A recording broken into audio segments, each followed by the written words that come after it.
Here's something nobody tells you about ancient battlefields. The smell arrived before the armies did. 40,000 men, camped in a valley for 6 weeks, with no showers, no toilets, and a very relaxed attitude toward personal hygiene.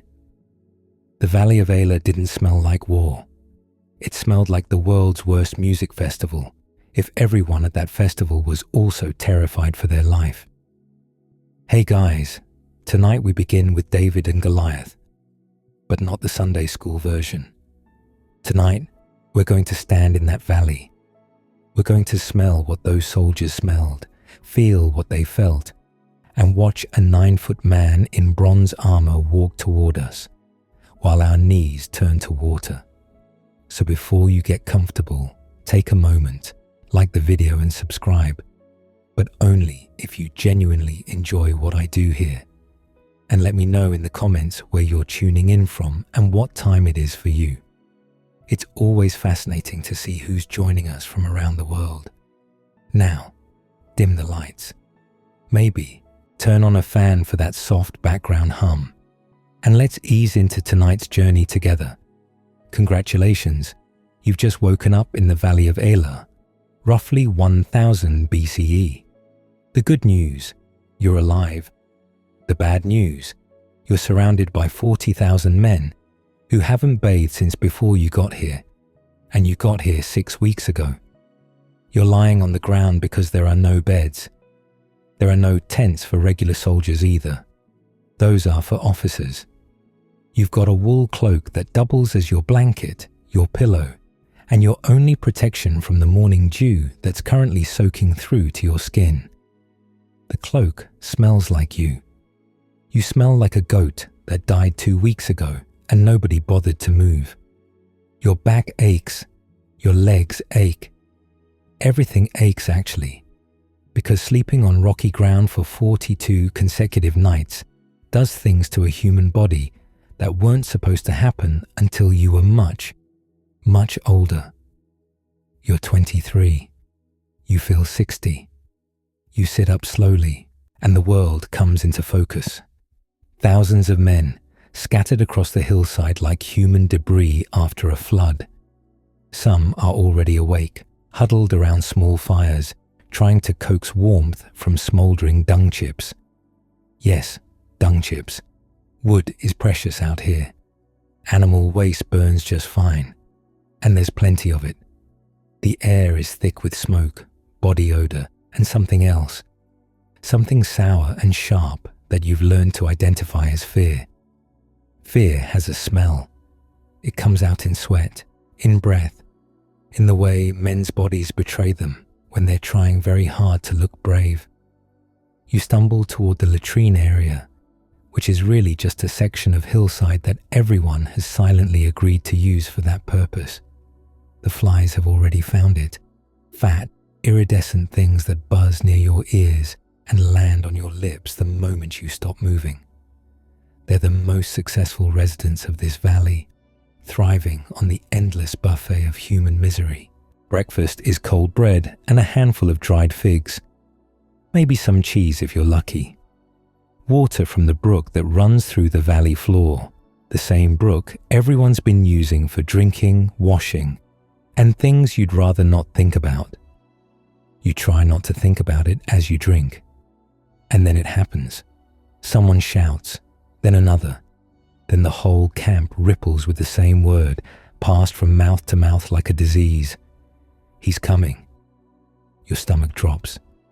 Every morning, same time, same routine. You'd think you'd be used to it by now. You're not. Nobody is. You join the crowd moving toward the ridge overlooking the valley. Thousands of Israelite soldiers pressing forward to watch, even though watching is the last thing any of them actually wants to do. It's like a car accident. You can't look away. And there he is. Goliath walks out from the Philistine camp like he owns the valley, which honestly, he kind of does at this point. He's enormous. Not just tall, but wide, thick, a mountain of muscle and bronze that catches the morning sun and throws it back in your eyes. His armor alone weighs more than some of the men standing next to you. His spear looks less like a weapon and more like a small tree that someone sharpened. He stops in the middle of the valley. He always stops in the same spot. He's got a routine. Then he opens his mouth. Why do you come out and line up for battle? His voice carries across the valley like thunder, bouncing off the hills, filling every ear. Am I not a Philistine? And are you not the servants of Saul? Choose a man and have him come down to me. You've heard this speech 42 times now. You could recite it in your sleep. You do recite it in your sleep, actually.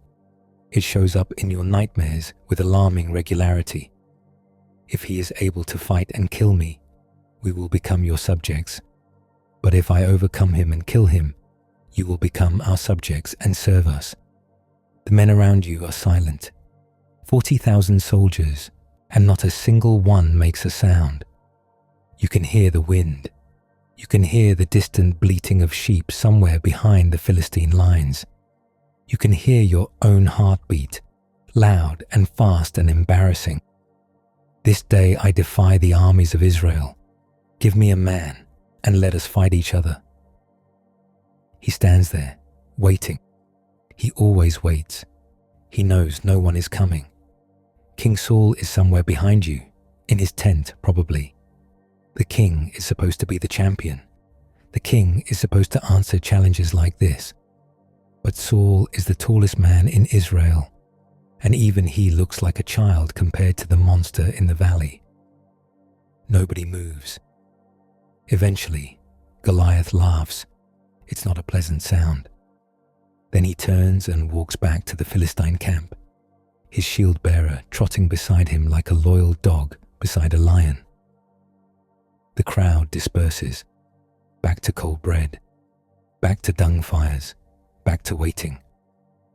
Tomorrow morning, same time, same place, same humiliation. This has been happening for 6 weeks. 6 weeks of watching. 6 weeks of being mocked. 6 weeks of Saul's army slowly losing their minds, their morale, their belief that God might actually show up. And somewhere, miles away, a teenage shepherd is being handed a basket of bread and cheese by his father, told to check on his brothers at the front. He has no idea what he's walking into. Neither does the giant. But to understand what happened in that valley, we need to go back. Back to the hills, back to the sheep, back to a life you'd probably quit after the first week. The sun hasn't risen yet, and you're already awake. Not because you want to be. Nobody wants to be awake at this hour, but because something warm and wet just pressed against your face. You open your eyes. A sheep is staring at you from approximately 2 inches away, breathing directly into your nostrils. The breath smells like partially digested grass, stomach acid, and regret. Welcome to David's life. You're somewhere in the Judean wilderness, which sounds romantic until you actually experience it. Rolling hills, sure. Rocky outcroppings, yes. Also scorpions, snakes, lions, bears, bandits, and approximately 0 amenities. No inns, no restaurants, no other humans for miles in any direction. Just you, your sheep, and the endless crushing silence of the desert. You sit up slowly, pushing the sheep's face away from yours. Your bed last night was the ground, same as every night. No tent, no blanket except your cloak, which is made of rough wool and smells like every animal you've touched in the last 6 months. You've been wearing the same clothes for weeks. Washing them would require water, and water out here is precious. You drink it. You don't waste it on laundry. Your back hurts. Your neck hurts.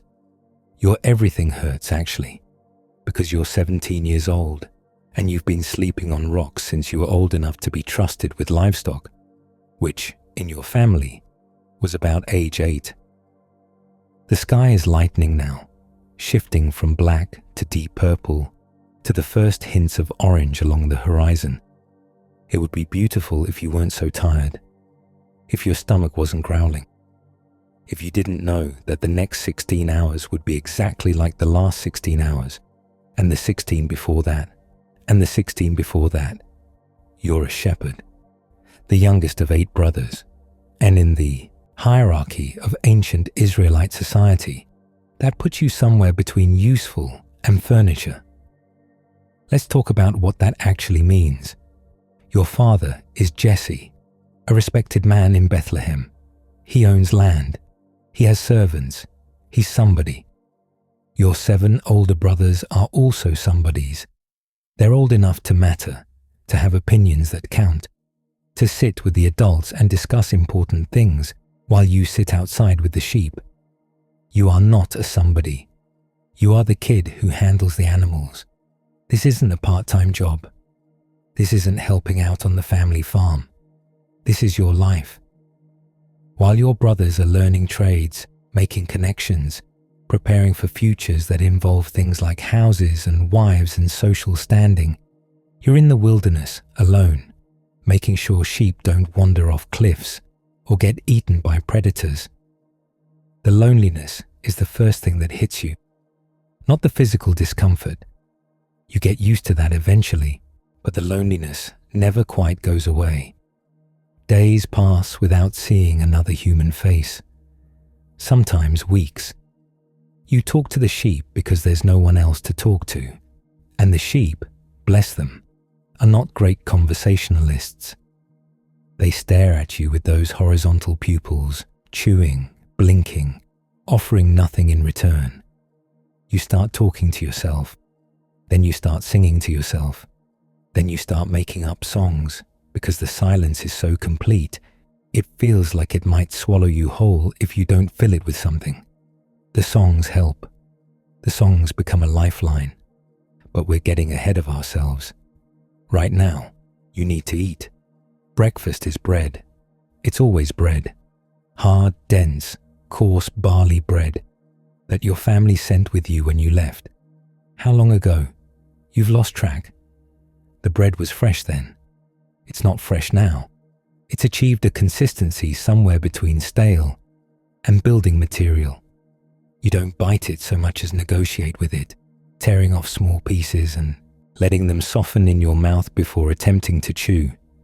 If you're lucky, there's some dried fruit, figs maybe, raisins. These are treats to be rationed carefully.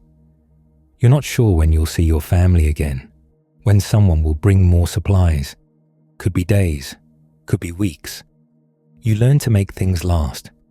Water comes from wherever you can find it. Springs if you're blessed. Streams if you're lucky. Collected rainwater in rocky depressions if you're desperate. You learn to read the land, to know where water hides, because without water, you die. The sheep die. Everything dies. The sheep are starting to stir now, shifting and bleating as the light grows stronger. You count them automatically. You're always counting them. Losing a sheep isn't just bad for the sheep, it's bad for you. Your father trusted you with these animals. Each one represents value, wealth, your family's livelihood. Lose one, and you failed. Lose several, and you might not be welcome home. The pressure is constant. The responsibility is crushing. And you're 17. You get the flock moving as the sun clears the horizon. The goal today, same as every day, is simple. Find grass. Find water. Keep everyone alive until nightfall. This sounds easier than it is. The Judean wilderness isn't a gentle landscape. It's a maze of valleys and ridges, rocky slopes and sudden cliffs. The grass grows in patches, here and there, and you have to know where to look.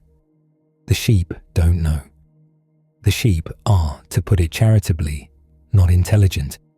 They'll walk off ledges, they'll eat poisonous plants, they'll wander away from the group and get lost in ravines, bleating pitifully until something finds them.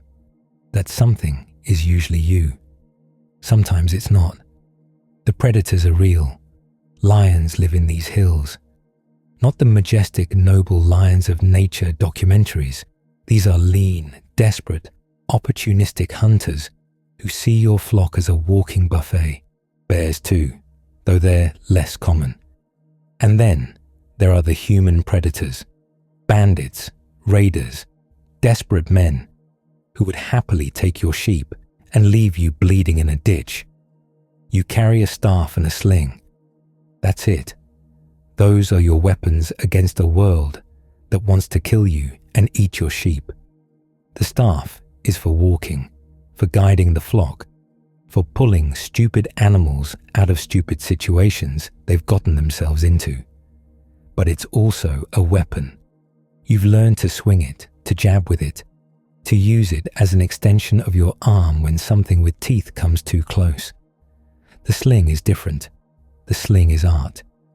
You've been practicing since you were a child, because there's nothing else to do out here. Hours and hours and hours of finding stones, fitting them into the leather pouch, whipping them at targets until your arm aches and your fingers blister. A sling in untrained hands is a toy. A sling in trained hands is a weapon that can crack skulls, shatter bones, kill from distance that keeps you safely away from claws and teeth. You're very, very trained. The morning passes slowly. You guide the flock through a narrow valley, watching for predators, watching for strays, watching for anything that might disrupt the fragile piece of sheep eating grass. The sun climbs higher. The air gets warmer. Sweat starts to bead on your forehead, mixing with the dust that's already coating your skin. You haven't bathed in. Actually, you're not sure. Bathing requires water, and water is for drinking. Your skin is layered with grime, your hair matted with oil and dirt, your clothes stiff with accumulated sweat and animal residue. You smell like a sheep. You smell worse than a sheep, actually, because at least the sheep get rained on occasionally. The strange reality of smell is that you stop noticing your own after a while. It just becomes background noise, part of the constant sensory assault of wilderness life. The sheep smell, the ground smells, everything smells. You're just another note in the symphony. Midday arrives, and you find a spot with shade, a rare luxury.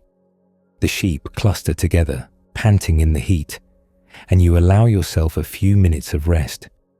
Your feet throb. Your shoulders ache from the constant tension of watching, always watching. You pull out your bread. You pull out your water skin. You eat and drink sparingly because you don't know when more is coming. And then, because there's nothing else to do, you pull out your lyre. The lyre is the one beautiful thing you own. Small, portable, made of wood and gut strings that you've learned to tune by ear. You made it yourself, or maybe your father gave it to you. The memory is fuzzy. What matters is that it's yours, and when you play it, something happens to the silence. The silence stops being empty. It starts being full. You play, you sing. The sheep don't care. They're sheep. But you're not playing for them. You're playing for yourself, for the sky, for whatever might be listening in the vast emptiness of the wilderness. The songs you make up are strange, raw, full of longing and fear and something that might be hope. You sing about God, because God is the only audience that makes sense out here. You sing about lions and danger and deliverance. You sing about feeling small in a world that wants to crush you. The songs aren't sophisticated. They're not poetry, not yet. They're just a teenage boy trying to make sense of a life that doesn't make sense, trying to fill the silence with something that matters. Years later, people will call these songs psalms. They'll sing them in temples, in churches, in cathedrals. They'll have no idea they were born in the dust and loneliness of a shepherd's afternoon, composed by a kid who smelled like goat and hadn't seen another human in weeks. but that's later. Right now, you're just trying to survive until sunset. The afternoon brings trouble. You're moving the flock along a ridge when you see it. Movement in the rocks below. Something large, something tawny, something that's been watching you for the last hour, waiting for the right moment. Lion. Your heart rate spikes. Your hands go cold despite the heat. The sheep haven't noticed yet. They never notice until it's too late. But you have, and now you have about 30 seconds to make a decision. Run. No. Running means abandoning the flock, and abandoning the flock means going home in shame, if you go home at all. Hide. No. The lion's already seen you. Hiding just means dying tired. Fight. Fight. You grip your staff in one hand, your sling in the other. You've already got a stone in the pouch. You always have a stone in the pouch, because this isn't the first time, and it won't be the last. The lion moves out of the rocks. It's thin, ribs showing through its dusty coat. Hungry, desperate, dangerous. It's also smaller than you expected. Not a male with a massive mane. Those are rare out here. This is probably a young female, pushed out of her pride, trying to survive on her own. Under different circumstances, you might feel sympathy. Right now, you feel terror. The lion crouches. The lion springs. You don't think. You've done this before. Your arm whips, the sling releases, and the stone flies true. The impact sounds like someone dropping a melon on concrete. The lion crumples mid-leap, hits the ground, twitches once, and goes still. You stand there shaking for what feels like hours, probably 30 seconds. Your legs feel like water. Your hands won't stop trembling. The sheep, finally noticing something happened, bleat nervously and cluster closer together. You walk to the lion's body. You check that it's actually dead. It is. The stone caught it right in the temple, exactly where you aimed. You don't feel triumphant. You feel sick. You feel grateful. You feel the adrenaline slowly draining out of your body, leaving exhaustion in its wake. This is your life. This is what you do. Kill or be killed, in the silence and the dust, with no one watching, no one cheering, no one knowing except you and God and the sheep, who are already going back to eating grass like nothing happened. You drag the lion's body away from the flock. You'll skin it later, maybe. The hide is worth something. For now, you just need to keep moving. Keep the sheep safe. Keep surviving until nightfall. Nightfall brings its own challenges. You find a spot to camp, a small hollow in the rocks that offers some protection from wind and predators. You gather the sheep into a tight group, using your body and your staff to create a makeshift barrier. You don't have a fire. Fires attract attention, and not all attention is good. You have your cloak, your exhaustion, and the cold, hard ground. Sleep comes in fragments. Every sound jerks you awake. A distant howl, a rustling in the brush, a sheep shifting in its sleep. You're never fully unconscious, never fully resting. Part of your brain is always listening, always watching, always ready. This is what it means to be a shepherd. This is what it means to be the youngest son, the one nobody thinks about, the one left alone in the wilderness while life happens elsewhere. But the isolation does something else. It shapes you. The loneliness teaches you to rely on yourself, on God, on nothing else. The danger teaches you to stay calm when everything inside you is screaming to run. The boredom, the endless, crushing, mind-numbing boredom, teaches you patience, teaches you to find meaning in small things, teaches you that most of life is just showing up and doing the work, even when no one's watching. The sling teaches you that size doesn't matter. Speed matters. Accuracy matters. The willingness to stand your ground when something bigger and stronger is coming at you. That matters more than anything. You don't know it yet, but you're being trained. Not by a teacher, not by a warrior, not by anyone who intended to prepare you for anything. You're being trained by sheep and stones and lions and silence, by the daily reality of a life that could kill you at any moment if you stop paying attention. Your brothers are at war right now, standing in a valley, watching a giant mock them every morning. They have armor, they have weapons, they have each other. They're terrified. You're in the wilderness, alone, covered in dust and sheep dung, armed with a stick and a sling and the muscle memory of 1,000 fights that no one saw. You're not terrified. You're just tired. Somewhere in the distance, a wolf howls. You grip your staff a little tighter, settle your back against the rock, and wait for morning. Morning will bring more of the same. More walking, more watching, more silence, more small battles that no one will ever know about. No one will ever celebrate. No one will ever write down in history books. Until one day, your father hands you a basket of bread and cheese and tells you to check on your brothers at the front. You have no idea that your whole life has been preparing you for what comes next. Neither does the giant. And now we turn to the other side of the valley, to the man everyone remembers but nobody really knows. You're standing in Gath, and the first thing you notice is that everything is wrong. Not wrong in a moral sense, wrong in a spatial sense. The doorways are too tall, the ceilings are too high, the furniture looks like it was built for a different species entirely. You feel like a child who's wandered into an adult's house, except the adults in question would make professional basketball players look like kindergartners. Welcome to the city of giants.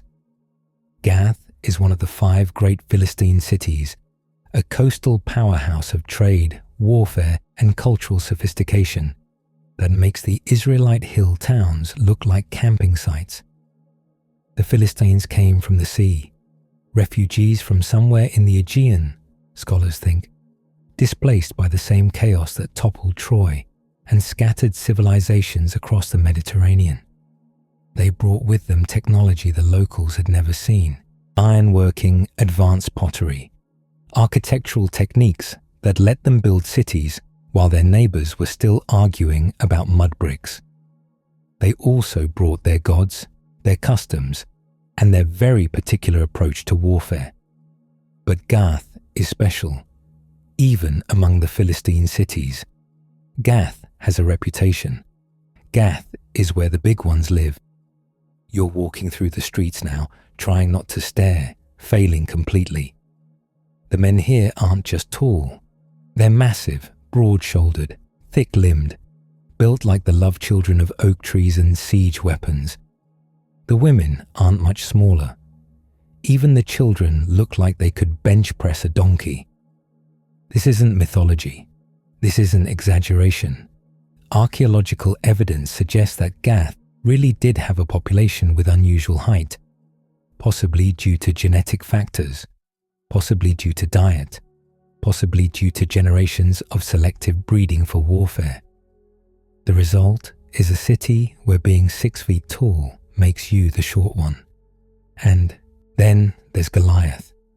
You spot him before you're anywhere close, because spotting him is unavoidable. He's sitting outside a workshop near the city centre, and he's enormous. He stands 6 cubits and a span, somewhere between 9 and 10 feet tall. Even if we assume some exaggeration, and ancient texts love exaggeration, we're still talking about a man who would have to duck through doorways designed for giants. He's getting his armor adjusted. Of course he is. Armor that size doesn't come off the rack. The armor itself tells you everything you need to know about what Goliath's life actually looks like. The bronze scale armor alone weighs about 125 pounds. That's not a typo. That's the weight of an average adult woman strapped to his torso. The individual scales overlap like fish skin, thousands of them, each one hand-fitted and riveted into place. This armor took months to make. It cost more than most families earn in a lifetime. It's custom work, sized for a body that doesn't exist anywhere else on Earth. Then there's the helmet, bronze, again, covering his skull and cheeks, leaving just enough of his face visible to terrify whoever's looking at it. The helmet alone probably weighs 15 pounds. Wear it for a few hours and your neck muscles start screaming. Wear it all day and you develop the neck of a bull, which, looking at Goliath, is exactly what's happened. The greaves on his legs are bronze too, protecting his shins from the ankle-height sword swings that tend to end careers. His shield is so large that he doesn't carry it himself. That's what the shield bearer is for. A smaller man whose entire job is to walk in front of Goliath and hold up a wall of bronze and wood that could stop a charging horse. And then there's the spear. The spear is ridiculous. The shaft is described as being like a weaver's beam, which means it's about the thickness of your forearm. The iron tip alone weighs 15 pounds. 15 pounds of metal on the end of a pole that's probably 12 feet long. This isn't a throwing weapon. This isn't a jabbing weapon. This is a, I'm going to pin you to the ground like a bug in a collection weapon. Goliath doesn't throw this spear. He uses it like a battering ram, driving it forward with the full weight of his body behind it. Anyone who gets hit by this thing doesn't get wounded. They get destroyed. You're watching the armorers work now, tightening straps, checking rivets, making sure everything fits exactly right. Goliath sits patiently through all of it, which surprises you. You expected arrogance, swagger, the preening confidence of a man who knows he's the biggest thing in any room. Instead, you see something closer to professionalism. This is his job. This is what he does. The Philistines invented, or at least perfected, the concept of the champion fighter. Rather than losing thousands of men in a pitched battle, you send your best against their best. Single combat. Winner takes all. It's more civilized in a way. It's also a form of psychological warfare that can break an enemy army without swinging a sword. Goliath is the ultimate champion. He's been doing this since he was old enough to hold a weapon. Trained from childhood in a city that valued size and strength above almost everything else. He's killed more men than he can probably remember. Not because he's bloodthirsty, but because that's the job. You step into the circle, you fight, someone dies. Usually the other guy. Always the other guy, actually. Goliath has never lost. Think about what that does to a person. You're standing in the shadow of a man who has never experienced defeat. Not once. Not ever. Every fight he's ever been in, he's won. Every enemy he's ever faced, he's killed.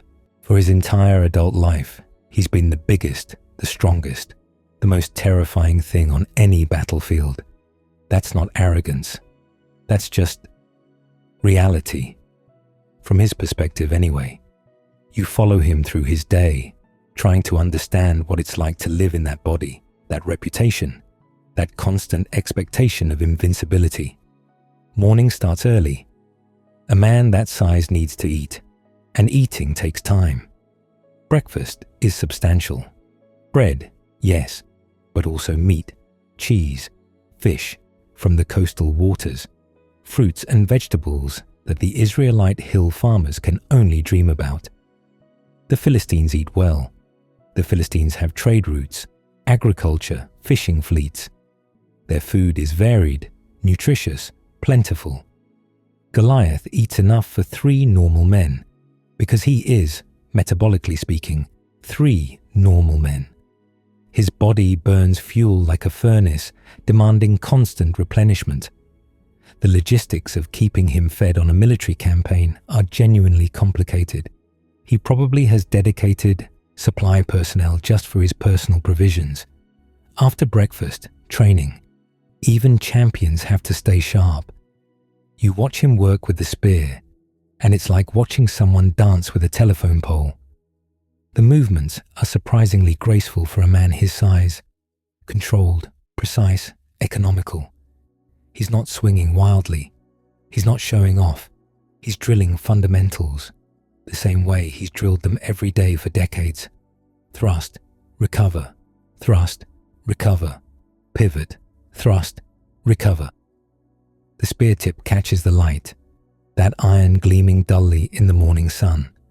Iron is the Philistine advantage. The Israelites are still mostly using bronze, which is softer, duller, less effective. Philistine iron cuts through Israelite bronze like a hot knife through goat cheese. It's not even fair.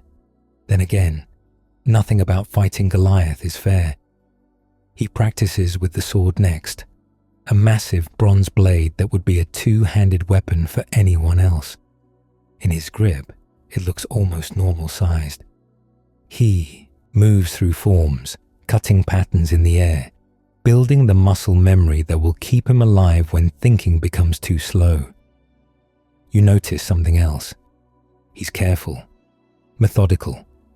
He checks his equipment obsessively, running his hands over straps and buckles, testing edges, examining his shield for cracks or weaknesses. This isn't vanity. This is survival. Equipment failure in combat means death, even for a giant, especially for a giant, actually. Goliath can't run. That armor, that size, that weight, he's not built for retreat. Once he commits to a fight, he's committed. If something goes wrong, if a strap breaks, or a blade dulls, or his footing slips, he can't escape. He wins or he dies. There's no middle ground. The pressure of that must be enormous. You wonder if he thinks about it, lying awake at night, running through scenarios in his head. Probably not. Probably he's done this so many times that the fear has been trained out of him, replaced with routine and reflex. But somewhere, deep down, he has to know. He has to understand that eventually, the odds catch up with everyone, even giants. Midday brings rest. Even Goliath gets tired. The heat is brutal, and carrying that much armor, that much muscle, that much expectation, it wears on a body. He retreats to shade, drinks water by the gallon, lets his shield bearer tend to the equipment. You watch him sitting there, and for a moment, he almost looks human. He's got lines on his face, grey in his hair, if you look closely. He's not young anymore. The texts don't give us his exact age, but champion fighters don't last forever. The body breaks down. The reflexes slow. Younger, faster warriors start eyeing your position, wondering if maybe this is the year the legend finally falls. Goliath has outlasted them all, but he knows, he has to know, that time is undefeated. Even he can't beat time. What does he think about in these quiet moments? Does he have a family back in Gath? A wife? Children? Does he miss them when he's standing in some valley, shouting at farmers, waiting for someone brave enough or stupid enough to face him? The texts don't tell us. The texts aren't interested in Goliath's inner life. He's a monster, an obstacle, a problem to be solved. His humanity is irrelevant to the story being told. But he was human. He had a life, a history, people who knew him as something other than the giant. Somewhere in Gath, someone taught him to fight. Someone made his first armor. Someone watched him grow from a freakishly large child into an impossibly large man and thought, what? Pride? Fear? Wonder? We'll never know. The story doesn't care about Goliath's feelings. But you're standing in his sandals now, massive sandals, custom made, probably leather reinforced with bronze plates, because regular sandals would disintegrate under his weight. And you can't help but see him differently. He's not evil. He's not even particularly cruel, as far as you can tell. He's a professional doing a job, the same job he's done his entire adult life. The Philistine lords point him at a problem, and he solves it. That's the deal. That's always been the deal. The problem, right now, is Israel. Afternoon brings preparation for tomorrow's ritual. Goliath's going to walk into that valley again, same as he's done for weeks now, and issue the same challenge he issues every morning and every evening. Single combat. Winner takes all. Send your champion, and let's settle this like civilized people. The Israelites never send anyone. They just stand there trembling, watching their king hide in his tent while a Philistine mocks everything they believe in. Goliath finds this frustrating, boring. It's hard to tell. He goes through the motions with the weariness of someone who's done this too many times. The shouting, the insults, the theatrical display of superiority. It's all part of the job, part of the psychological warfare that's supposed to break the enemy's will. But the enemy's will is already broken. They broke weeks ago. They're just too stubborn or too scared to admit it. What Goliath wants, what he really wants, if you had to guess, is for someone to just fight him already. End this. Let him do what he's good at, what he's spent his whole life training for. Standing in a valley yelling at cowards isn't glorious. It's tedious. He rehearses his insults anyway, muttering them under his breath while his armor gets polished. The bit about the Israelite God. The bit about feeding their flesh to the birds. The dramatic pause before the challenge. It's a performance, and he's a professional. Even tedious work deserves to be done well. The shield bearer listens, offers suggestions, adjusts the timing. They've been working together for years, these two. The shield bearer is small by Gath standards, probably only 6 feet tall, which makes him the runt of the city. But he's quick, reliable, good at his job.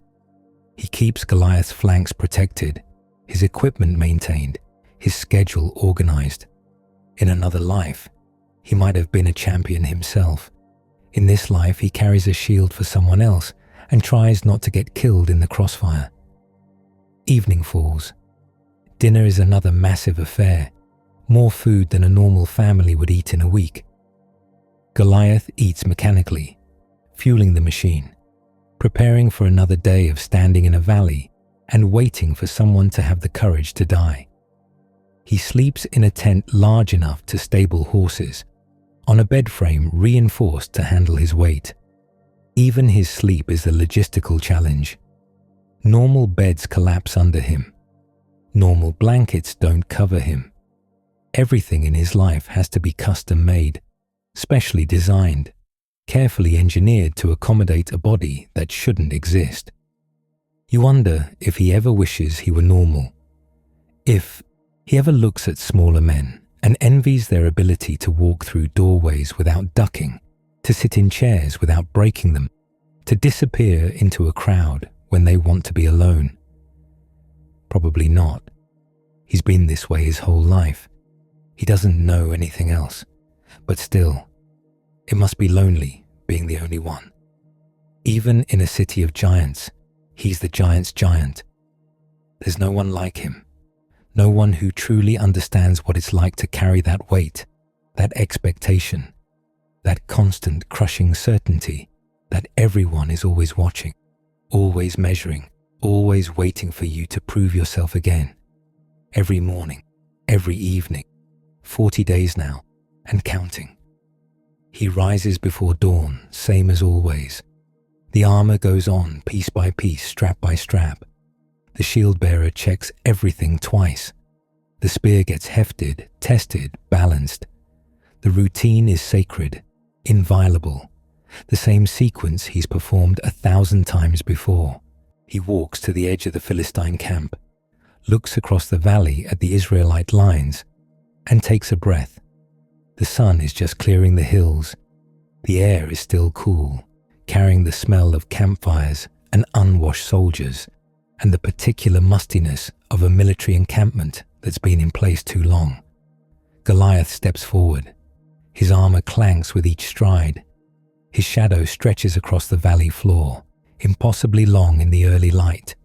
He opens his mouth and begins to shout. The words echo off the hills. The same words he shouted every day for 6 weeks. The same challenge no one has answered. His voice is huge, trained for projection, designed to carry across battlefields and into the nightmares of everyone who hears it. Choose a man. Send him to fight me. The Israelites watch from their lines. Nobody moves, nobody speaks. The same terrified silence that's greeted him every morning. The same paralysis that's greeted him every evening. Goliath finishes his speech, waits, the customary moment for a response that never comes, and turns back toward the Philistine camp. Another day, another performance, another step closer to whatever end is waiting for him. He doesn't know it yet, can't possibly know it, but this is one of the last times he'll make this walk. Somewhere on the other side of that valley, a shepherd boy is about to arrive with bread and cheese for his brothers. The shepherd boy doesn't look like much. 17 years old, smelling like sheep, carrying a sling he's used to kill lions and bears in a wilderness no one cares about. Goliath has never lost a fight, but Goliath has never fought anyone like this. 6 weeks, 40 days. Every single morning, the same nightmare walks out of the Philistine camp. You're an Israelite soldier now, and you've stopped counting the days because counting the days makes it worse. You know it's been over a month. You know it's been long enough for the initial terror to curdle into something heavier, something that sits in your stomach like a stone and never quite goes away. You wake before dawn because sleep doesn't really happen anymore. Not real sleep. You close your eyes and your body shuts down for a few hours, but your mind keeps running through the same loop. The giant's voice, the giant's shadow, the giant's spear that could pin 3 men to the ground like a kebab. You dream about that spear. You dream about running and not being fast enough. You dream about standing still and watching it come. Then you wake up, and reality isn't much better. The morning routine has become a kind of torture. You know what's coming. Everyone knows what's coming, but you still have to get up, still have to eat whatever cold, stale bread the supply lines have managed to deliver, still have to strap on armor that's starting to rust because nobody has the energy to maintain it properly anymore. Your tent smells like feet and despair. That's not an exaggeration. 6 weeks of men sleeping in close quarters, sweating through their clothes, washing rarely because water has to be rationed. The accumulated funk is genuinely impressive. You've stopped noticing it most of the time, which is somehow worse than noticing it. Your nose has surrendered. Your nose has given up on life.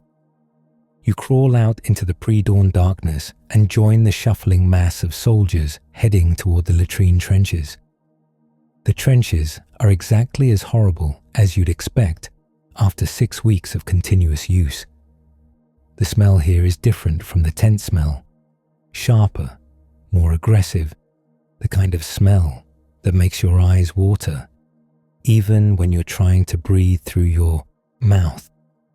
Someone has made a half-hearted attempt to cover the worst of it with dirt, but dirt can only do so much against the biological output of several thousand anxious men.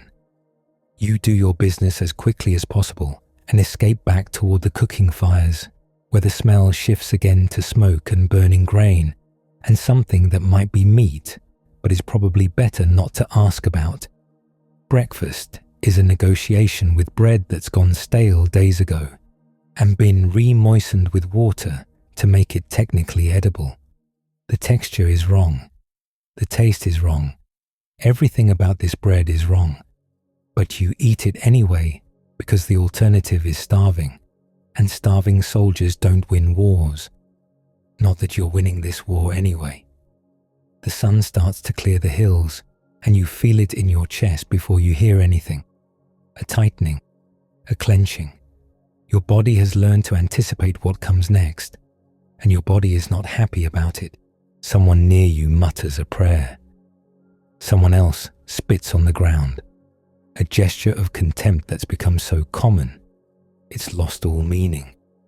A third soldier just stares at the eastern horizon with the blank expression of a man who's already checked out mentally and is just waiting for his body to catch up. And then you hear it, the clanking. It starts faint, almost musical, metal on metal, rhythmic, steady. The sound of armor moving, the sound of someone very large taking very deliberate steps toward the valley floor. The sound that's haunted your dreams for 6 weeks and shows no signs of stopping. Goliath emerges from the Philistine lines like a bad idea made flesh. You've seen him every day for 40 days, and somehow it's still a shock. Your brain refuses to accept that a human being can be that size. Every morning, some part of you hopes that maybe you exaggerated it in your memory. Maybe he's not really that big. Maybe today he'll look normal-sized, and this whole nightmare will turn out to be a collective hallucination. Every morning, that hope dies. He's bigger than you remembered. He's always bigger than you remembered. The armor catches the early light, bronze scales glittering like the skin of some terrible fish. The helmet makes his head look inhuman, a bronze skull with eyes that sweep across your lines like he's shopping for victims. The spear, that ridiculous, impossible spear, rests on his shoulder like it weighs nothing, even though you know it weighs more than a small child. The shield-bearer walks in front of him, and even the shield-bearer looks like he could kill most of you without breaking a sweat. The shield itself is a bronze wall, big enough to hide behind, big enough to stop arrows and javelins and probably small boulders. Goliath reaches his spot.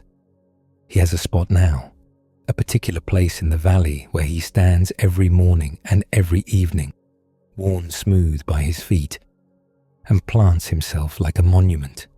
The silence is worse than the noise. Everyone stops. Everyone watches. Even the men who've been pretending to be busy. The ones who've developed elaborate coping mechanisms involving not looking at the valley during challenge time. Even they can't help but glance. It's like a carriage wreck. You don't want to see it, but you can't look away. Goliath takes a breath. You can see his chest expand even from this distance. His lungs must be the size of wineskins. And then he starts. Why do you come out and line up for battle? His voice is enormous. It carries across the valley like thunder, bouncing off the hills, filling every ear whether you want it filled or not. You can't escape it. You can't block it out. The words penetrate your skull and settle there like unwanted guests. Am I not a Philistine, and are you not the servants of Saul? The contempt in that word, servants, makes your face burn. You're not servants, you're soldiers. You're the army of Israel, chosen by God, descended from Abraham, Isaac, and Jacob. You're supposed to be special. You don't feel special. You feel like a servant.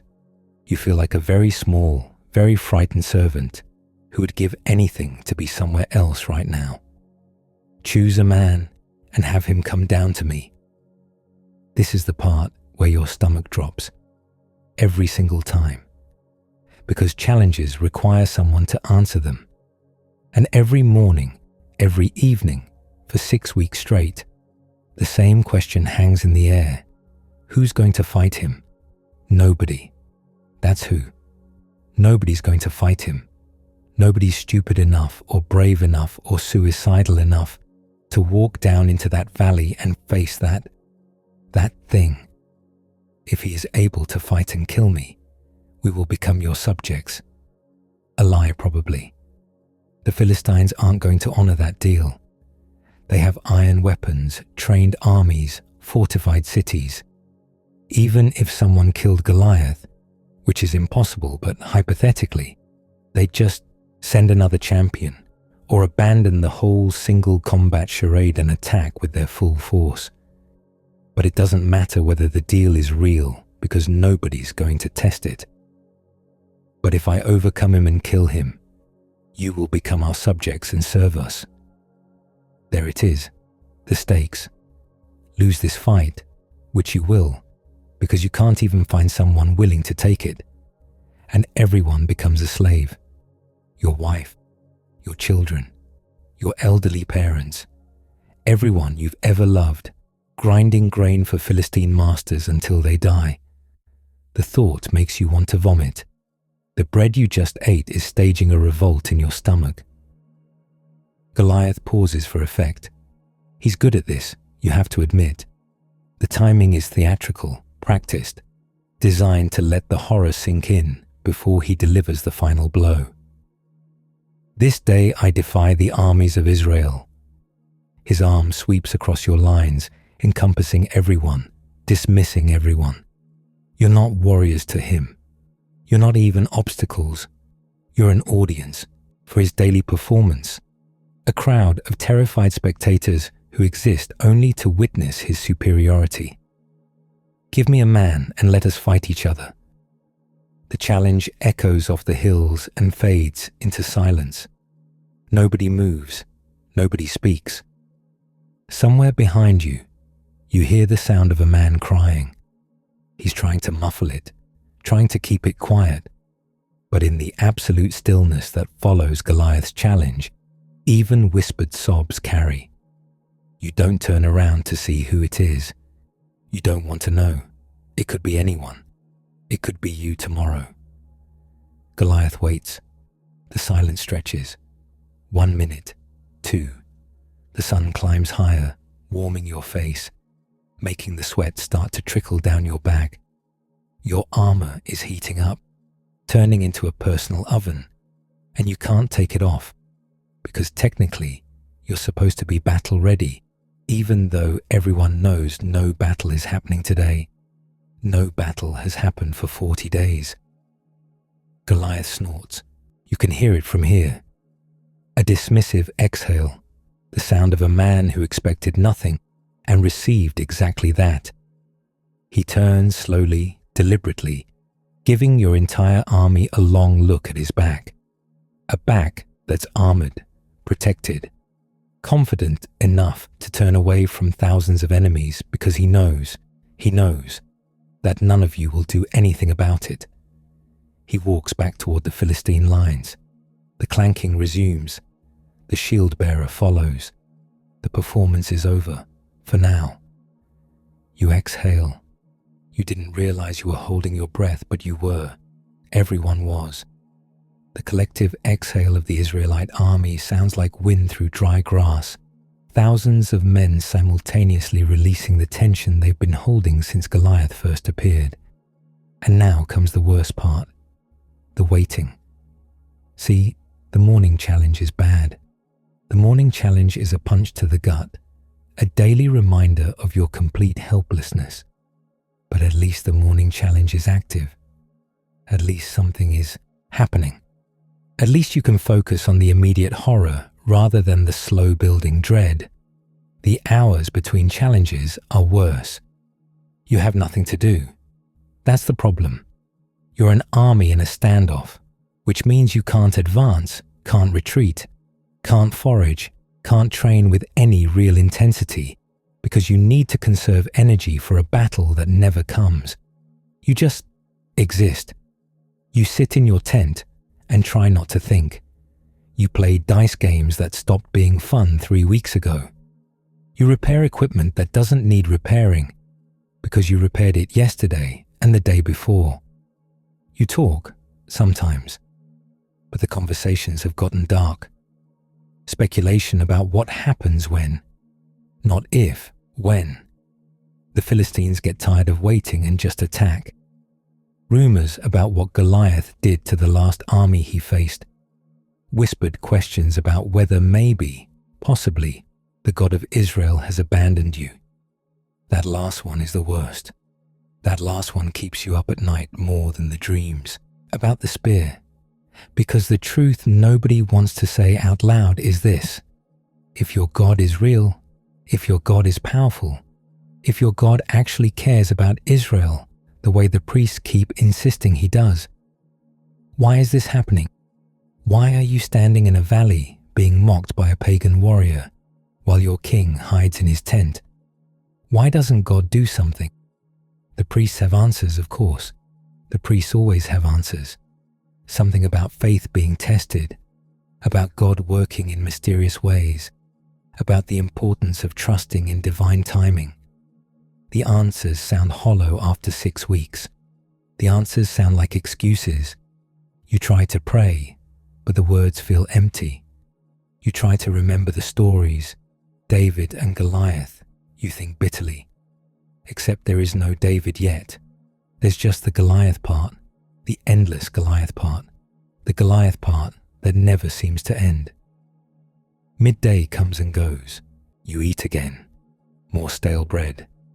Something that might be dried fish, or might be leather. Hard to tell at this point. Your stomach accepts it grudgingly. Your taste buds have stopped complaining because complaining requires energy, and you're running low. The sun reaches its peak and starts to descend. The shadows shift. The temperature drops slightly, not enough to be comfortable, but enough to remind you that evening is coming. Evening means Goliath again. You feel it building, that familiar tightness in your chest, that anticipatory dread that's become as much a part of your daily routine as eating or sleeping. Your body knows what's coming even before your mind acknowledges it. Your hands start to shake slightly.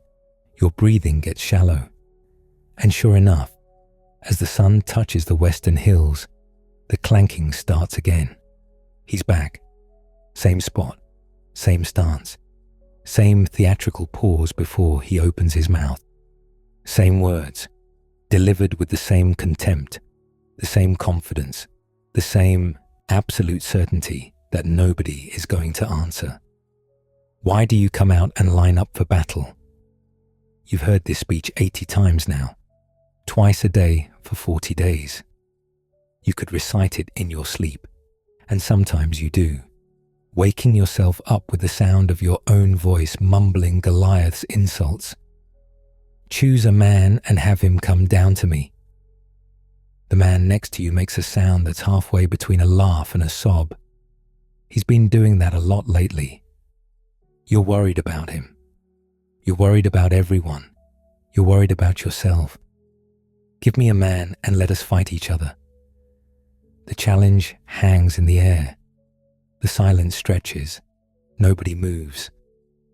Somewhere in the camp behind you, in the largest tent, surrounded by guards who are just as terrified as everyone else, Saul is listening to this. Saul, the king of Israel, the man who's supposed to lead you into battle, the man who was literally chosen because he was taller than everyone else. Saul is hiding. You try not to think about that too hard. You try not to think about what it means that your king, your champion, your anointed leader is cowering while a Philistine mocks everything you believe in. But it's hard not to think about it. It's hard not to notice the gap between what you were promised and what you're getting. Saul was supposed to be the answer. Saul was supposed to be the one who would defeat Israel's enemies, who would make you a nation like other nations, who would lead you to victory with strength and courage and divine favor. Saul is having what modern people would call a mental breakdown. The king hasn't left his tent in days. He barely eats. He barely speaks. When he does speak, it's to offer rewards. Gold, his daughter's hand in marriage, tax exemptions for the champion's family, to anyone brave enough to face Goliath. The offers keep getting more extravagant, which tells you everything you need to know about how desperate he is. Nobody takes him up on it. The rewards are meaningless if you're dead, and facing Goliath means being dead. Simple math. You watch Goliath turn and walk back toward his lines, same as always, and you feel something break a little more inside you. Not dramatically, not all at once, just a small crack in whatever was holding you together. Another crack to add to the collection. 40 days of this. 40 days of waking up terrified, spending your days in anxious boredom, and going to sleep with the sound of Goliath's voice echoing in your head.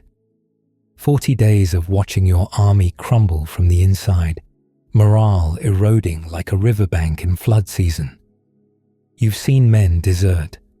Not many, not openly, but every few days someone disappears in the night, slipping away to try their luck with bandits or starvation, rather than face another morning in this valley. You can't blame them. You've thought about it yourself. You've seen men break. One soldier last week just started screaming during the morning challenge, screaming and screaming until someone tackled him and covered his mouth. They took him away somewhere. You don't know where. You don't want to know. You've seen the religious fervor that gripped the camp in the first few days, the prayers, the sacrifices, the confident declarations that God would deliver you, fade into something quieter and more desperate. People still pray, but the prayers have changed. Less, deliver us from our enemies, and more, please, please let this end. The worst part is the hope, not the presence of hope, the absence of it. Hope is exhausting. Hope requires energy, requires you to believe that tomorrow might be different, requires you to imagine a future where this nightmare ends. After 40 days, hope has become a luxury you can't afford. What's left is something grimmer. Endurance. Pure, stubborn, animal endurance. You get up because you got up yesterday. You eat because you ate yesterday. You stand in formation because you stood in formation yesterday. There's no meaning in it anymore, no purpose, just the mechanical repetition of survival. The stars come out. Another day survived. Another day closer to what? You don't know. Nobody knows. The standoff could last forever, theoretically. The Philistines seem content to wait, letting Goliath do his daily performance, letting your army rot from the inside. Why attack when your enemy is destroying itself? You crawl back into your tent, into the familiar stench, onto the straw mat that stopped being comfortable weeks ago. Your muscles ache from tension you didn't realize you were holding. Your head throbs from the stress. Your soul, if you still have one, feels like it's been wrung out and left to dry. Tomorrow will be the same. You know this with absolute certainty. Goliath will appear. Goliath will challenge. Nobody will answer. The silence will stretch. The day will pass. Goliath will appear again. The cycle will continue. 40 days, 6 weeks, and no end in sight. And then, on day 41, a teenager shows up with a basket of food, and everything changes. You don't notice him at first. Why would you? The supply lines have been trickling in for weeks. Donkeys loaded with grain, messengers carrying orders, the occasional family member bringing provisions from home. It's background noise, part of the camp's rhythm, as unremarkable as the flies or the smell or the constant low-grade despair that hangs over everything like fog.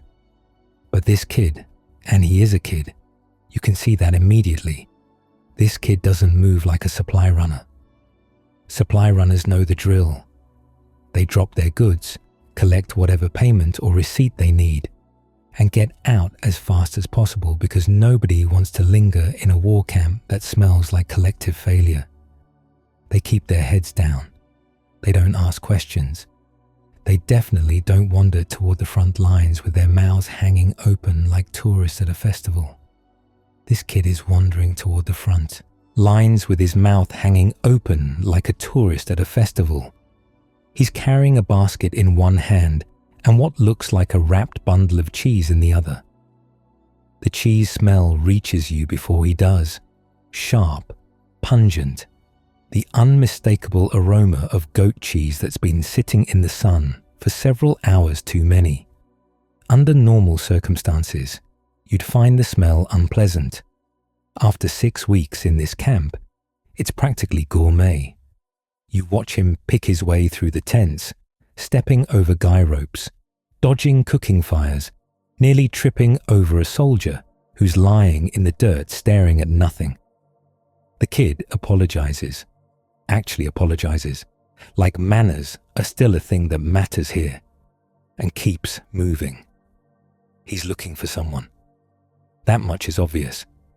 His head swivels constantly, scanning faces, checking insignia, trying to locate a specific tent among the hundreds that all look exactly the same. He's also talking to himself, you notice, muttering under his breath, probably rehearsing whatever message he's supposed to deliver. And he smells like sheep, not faintly, not subtly. This kid reeks of lanolin and dung and that particular musty odor that comes from sleeping next to animals for extended periods. It's a smell you recognize from your own village, from the shepherds who came down from the hills to sell wool at market. The smell of someone who spends their life far from civilization, keeping company with creatures that have no concept of personal hygiene. The soldiers he passes wrinkle their noses. A few make comments, nothing loud enough to start a fight, but loud enough for the kid to hear.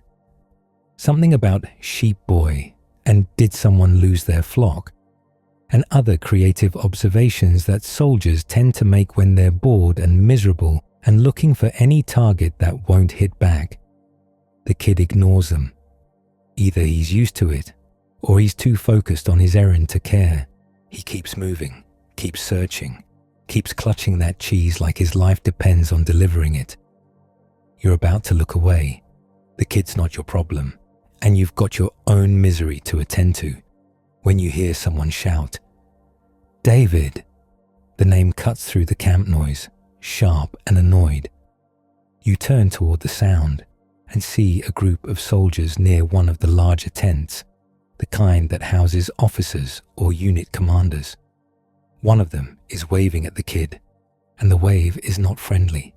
It's the wave of someone who's just seen a problem arrive and is already exhausted by it. "David, what are you doing here?" The kid, David apparently, changes direction and heads toward the voice. His face lights up with recognition, then dims slightly when he registers the tone. He knows he's about to get yelled at. You can see it in the way his shoulders tense, the way his smile becomes forced. "Eliab, I brought food from father." "I can see what you brought." The soldier, Eliab must be, a brother, steps forward and grabs David's arm, pulling him away from the other men like he's trying to hide an embarrassment. "Why are you here? Who's watching the sheep?" "Father sent me. He wanted to know if you were..." "Who's watching the sheep, David?" "I left them with a keeper. Father said..." "Father said..."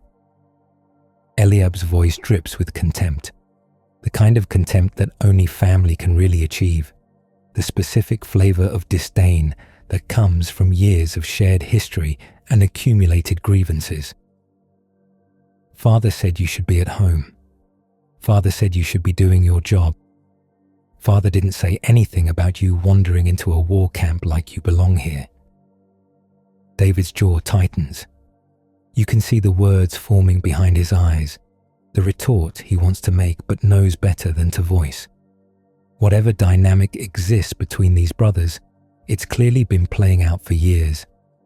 The older one dismisses, the younger one endures. "I just came to bring supplies," David says, his voice carefully neutral. "And to check on you, all of you. Father was worried." "Worried?" Eliab laughs, but there's no humor in it. Father's worried because he's sitting safe in Bethlehem while we're stuck in this. He catches himself, glances around at the other soldiers who are definitely listening, and lowers his voice. Just deliver your cheese and go home, David. This isn't a place for shepherd boys. The other soldiers snicker. Not loudly, but enough. David's face flushes, and you feel a twinge of something that might be sympathy. Being the youngest is never easy. Being the youngest in a family of warriors, when you're the one stuck with the sheep, that's its own special kind of humiliation. David opens his mouth to respond, but whatever he was going to say dies in his throat, because that's when you hear it, the clanking. Your stomach drops. Your body goes rigid. After 40 days, the response is automatic, hardwired into your nervous system. The sound of Goliath's armor is a trigger now. A Pavlovian cue that makes every muscle in your body tense for the horror show that's about to begin. You turn toward the valley, and there he is. Same as always. Bronze scales glittering. Spear resting on his shoulder. Shield bearer walking ahead like a herald announcing the arrival of doom. But you're not watching Goliath. You've seen Goliath. You've seen Goliath 80 times. What you're watching is David. The kid has gone completely still. His mouth is slightly open. His eyes are wide. The cheese is dangling forgotten from his hand, probably getting warm, probably ruining, and he doesn't seem to notice or care. Every ounce of his attention is fixed on the giant walking toward the valley floor. This is his first time seeing Goliath. You remember your first time. You remember the way your brain refused to process what your eyes were showing it, the way reality seemed to glitch and stutter as you tried to reconcile human being with that. David is having that moment now. You can see it happening in real time. The shock, the disbelief, the slow dawning horror as the scale of what he's looking at finally registers. Goliath reaches his spot. Goliath plants his feet. Goliath takes that theatrical breath. Why do you come out and line up for battle? The words roll across the valley, and David flinches. Actually flinches, like the sound is a physical blow. His knuckles go white around the cheese bundle. His breath catches. Am I not a Philistine, and are you not the servants of Saul? You watch David's face cycle through emotions.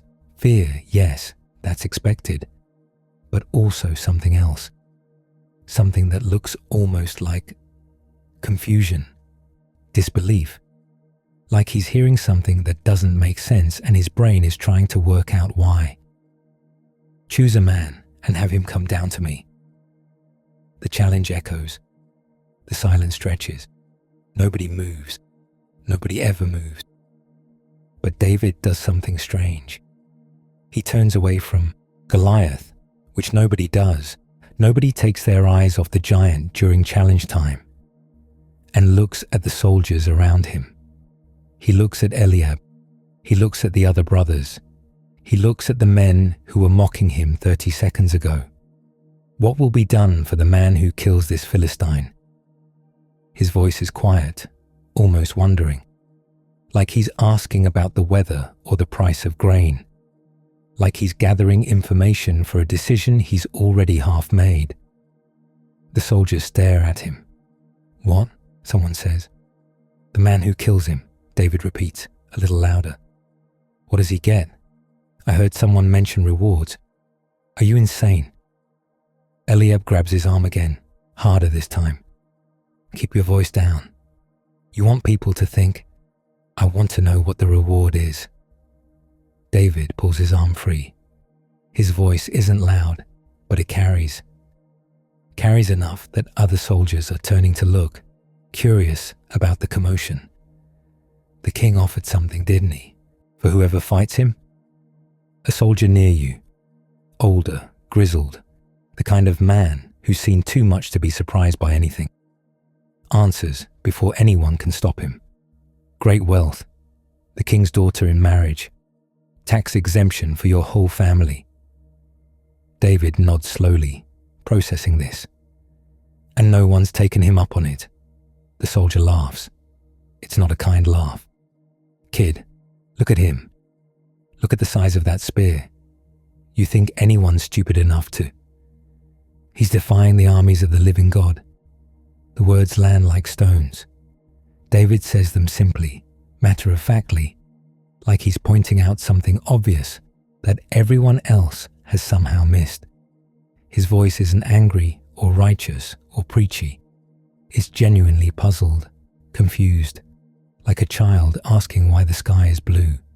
He's defying the armies of the living God, David repeats, and no one's going to do anything about it. The silence that follows is different from the usual Goliath silence. This isn't fear silence or despair silence. This is the silence of people who've just been asked a question they don't know how to answer. Eliab breaks it first. Who do you think you are? His voice is shaking now, and you realize with surprise that he's angry. Genuinely angry, not just annoyed. You left the sheep to come here and what? Judge us? Mock us? You arrogant little... I'm not mocking anyone.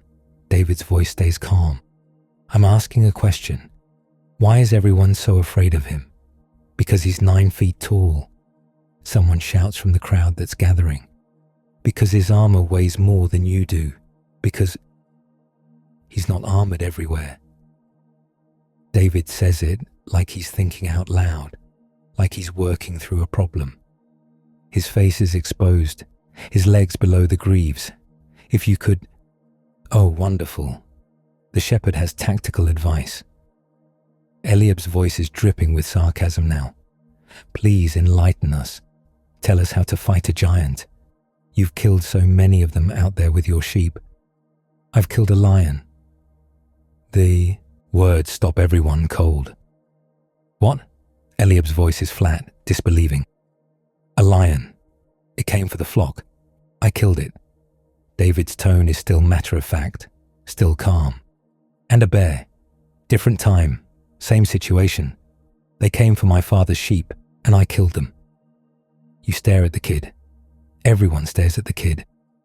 He's not bragging, that's the weird part. He's just stating facts, the same way you might say, I walked here, or I brought cheese. You killed a lion, Eliab says slowly. With my hands. And a rock. The rock came first. Then I finished it with my hands when it came at me. David looks back toward the valley, toward Goliath, who's still standing there waiting for an answer that will never come. This Philistine, he's bigger than a lion, but he's slower, and he's only got one head. The logic is insane. The logic is absolutely completely insane. You cannot compare a lion to a 9-foot-tall professional warrior in bronze armor with a spear the size of a weaver's beam. The situations are not remotely similar. And yet something in David's voice makes you want to believe him. Something in the casual certainty, the complete absence of fear, the way he's looking at Goliath, like he's a problem to be solved rather than a nightmare to be endured. Someone get this kid out of here, Eliab mutters. Before he gets himself killed, before he embarrasses the whole family. But it's too late for that. Word is spreading. You can see it happening. Watch it ripple through the camp like wind through grain. The shepherd boy, the one who killed a lion, the one asking about the reward, the one who looked at Goliath and asked why nobody was doing anything about it. Within minutes, a messenger arrives. The king wants to see him. David straightens up, hands the cheese to Eliab, who takes it automatically, too stunned to refuse, brushes the road dust off his tunic, which doesn't help much because the tunic is shepherd-worn and sheep-stained and beyond any quick fixing. I'll be back, he tells his brothers. Eliab grabs his arm one more time. David, don't do this. Whatever you're thinking, don't. You'll die. You'll die, and Father will never forgive me for letting you. I'm not going to die.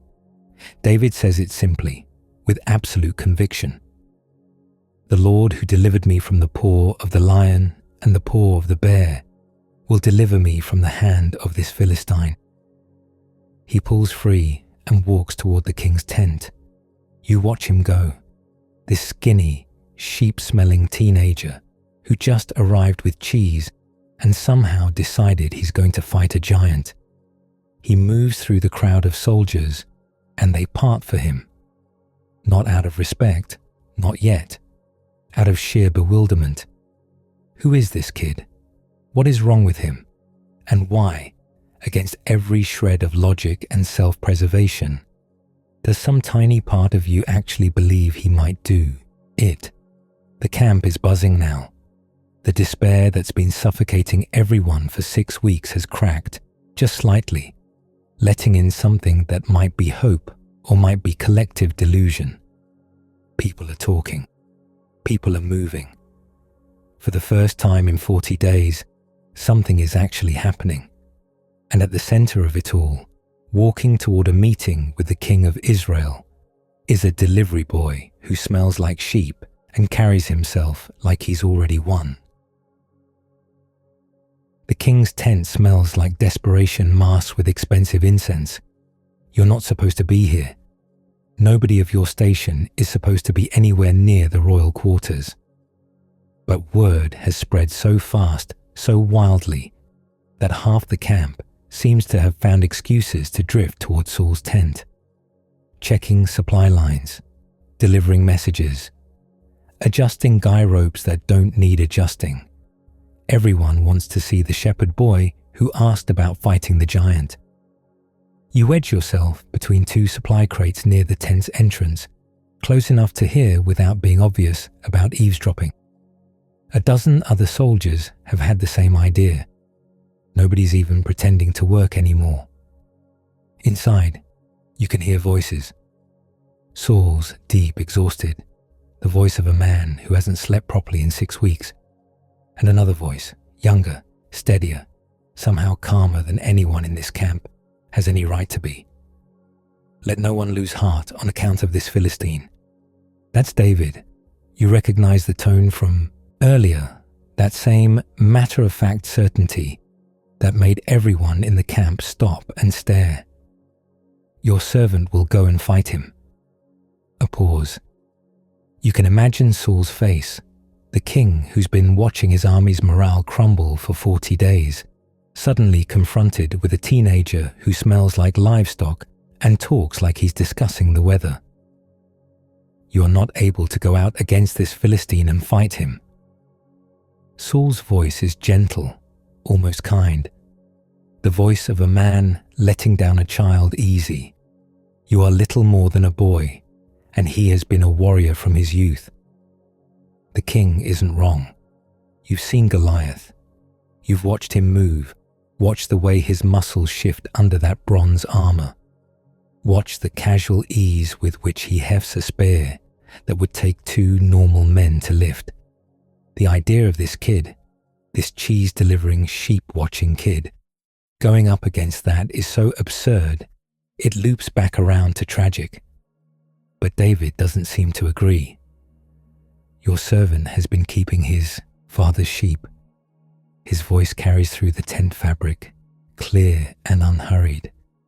You find yourself leaning closer, straining to catch every word. When a lion or a bear came and carried off a sheep from the flock, I went after it, struck it, and rescued the sheep from its mouth. When it turned on me, I seized it by its hair, struck it, and killed it. You try to picture this. A shepherd boy, this shepherd boy, the skinny one with the ruddy cheeks and the calm eyes, grabbing a lion by its mane and beating it to death. The image doesn't compute. Lions don't let you grab them. Lions eat you while you're still trying to figure out what went wrong. Your servant has killed both the lion and the bear. David's voice rises slightly, not with pride, but with something like logic. like he's walking Saul through an equation. This uncircumcised Philistine will be like one of them, because he has defied the armies of the living God. The tent goes quiet. You can hear Saul breathing. Hear the rustle of fabric as someone shifts their weight. Hear your own heartbeat thudding in your ears. The Lord who rescued me from the paw of the lion and the paw of the bear will rescue me from the hand of this Philistine. More silence. Then Saul's voice, different now, heavier. The voice of a man making a decision he's not sure about, but making it anyway. Go, and the Lord be with you. The words hit the camp like a thunderclap. People who were pretending not to listen suddenly stop pretending. Soldiers who were adjusting guy ropes freeze mid-motion. Someone near you whispers something that might be a prayer or might be a curse. It's hard to tell the difference in this place. The king has said yes. The shepherd boy is going to fight the giant. You watch as servants begin moving in and out of the tent, carrying pieces of armor. Saul's armor, you realize. The king is giving the kid his own equipment, bronze helmet, coat of mail, sword, the finest military gear in all of Israel, being strapped onto a teenager who's never worn anything heavier than a wool cloak. And then you see David emerge. The sight is almost comical. Almost. The helmet sits too low on his head, covering his eyes so he has to tilt his chin up just to see. The coat of mail hangs past his knees, turning every step into a waddle. The sword belt has been cinched as tight as it will go, and still droops around his hips like a toddler wearing his father's clothes. He takes 3 steps and nearly falls over. The camp holds its breath. This is it, you think. This is the moment he realizes what he's signed up for. This is when reality crashes through whatever delusion has been carrying him, and he backs out, apologizes, goes home to his sheep where he belongs. David stops, reaches up, pulls off the helmet. I cannot go in these, he says. His voice is still calm, still certain, but there's a hint of frustration now. I am not used to them. He starts unbuckling. The coat of mail comes off, puddles on the ground in a heap of bronze scales, worth more than your entire village. The sword follows. The belt. Everything Saul gave him. Everything that was supposed to protect him, stripped away piece by piece, until he's standing there in nothing but his shepherd's tunic. Someone laughs. You're not sure who. The laugh is cut short, probably by an elbow to the ribs. David doesn't seem to notice. He's already walking, not toward the valley, not yet, but toward the brook that runs along the camp's edge. The same brook you've been drinking from for 6 weeks. The same muddy trickle that tastes like minerals and desperation. You follow. Everyone follows. The whole camp is moving now, a slow tide of bodies drifting toward the valley's edge, drawn by something none of you can name. Morbid curiosity, maybe, or hope, or just the need to see how this ends. David reaches the brook and kneels. The water is shallow here, barely ankle deep, running clear over a bed of smooth stones. You've walked through this brook 100 times without really seeing it. It's just water, just rocks, just another forgettable detail in a forgettable valley. But David is studying the stones like they're precious gems. He reaches into the water, pulls out a stone, examines it, puts it back, reaches for another. His movements are deliberate, unhurried, the movements of someone who knows exactly what they're looking for. You watch his fingers close around a stone. Watch him turn it over, test its weight, run his thumb across its surface. This one he keeps. He drops it into the shepherd's bag at his side. The same bag that probably held his lunch this morning. The same bag that definitely still has breadcrumbs and maybe some dried cheese residue in its corners. Into this bag goes the stone, followed by another, and another, and another, and another. 5 stones. Why 5? The thought nags at you. Goliath only has 1 head. Even the worst slinger in the world shouldn't need 5 tries at a target that size. Is David hedging his bets, expecting to miss? Planning for the giant's brothers, maybe?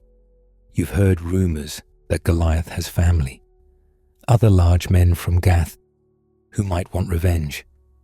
Or maybe he's just being practical. Maybe he's learned from experience that things don't always go according to plan, that lions and bears sometimes take more than 1 hit, that the wilderness teaches you to prepare for the worst even when you're hoping for the best. David stands. Water drips from his hands, darkens the dust at his feet. He adjusts the bag on his hip, checks that the stones are secure, reaches for his sling. The sling. You've seen slings before. Every shepherd carries one. Every boy in Israel learns to use them. They're simple tools, a leather pouch with 2 cords attached. Nothing complicated, nothing impressive. You've used them yourself to chase birds away from crops, to discourage predators, to kill time during long, boring watches. But watching David check his sling, watching the way his fingers move over the leather with the ease of long practice, you realize you've never really understood what a sling can do in the right hands. This isn't a toy. This isn't a bird chaser. This is a weapon, and the person holding it has spent years learning exactly how to use it. David looks up, looks toward the valley, looks at Goliath, who's still standing there, still waiting, probably wondering what's taking so long. And then he starts walking. No armor, no sword, no shield, just a shepherd's tunic, a leather sling, a bag of stones, and a staff that's more useful for herding sheep than fighting giants. He walks toward the valley floor with the same unhurried pace he probably uses when moving his flock from one pasture to another. The camp is completely silent. You've never heard silence like this. Not the fierce silence of Goliath's challenges, not the despair silence of another failed day. This is something else. This is the silence of people watching something impossible happen. People whose brains are trying to process a reality that doesn't fit any category they know. A shepherd boy is walking toward a giant, and the giant is watching him come. You can see Goliath's reaction from here, even at this distance. The massive head tilts slightly, like a dog encountering something it doesn't understand. The spear shifts on his shoulder. The shield bearer stops and looks back at his champion, waiting for instructions. David keeps walking. The distance between them shrinks. 200 paces, 150, 100. You can see details now. The dust rising from David's sandals, the way his bag bounces against his hip, the steady rhythm of his stride. He's not running. He's not creeping.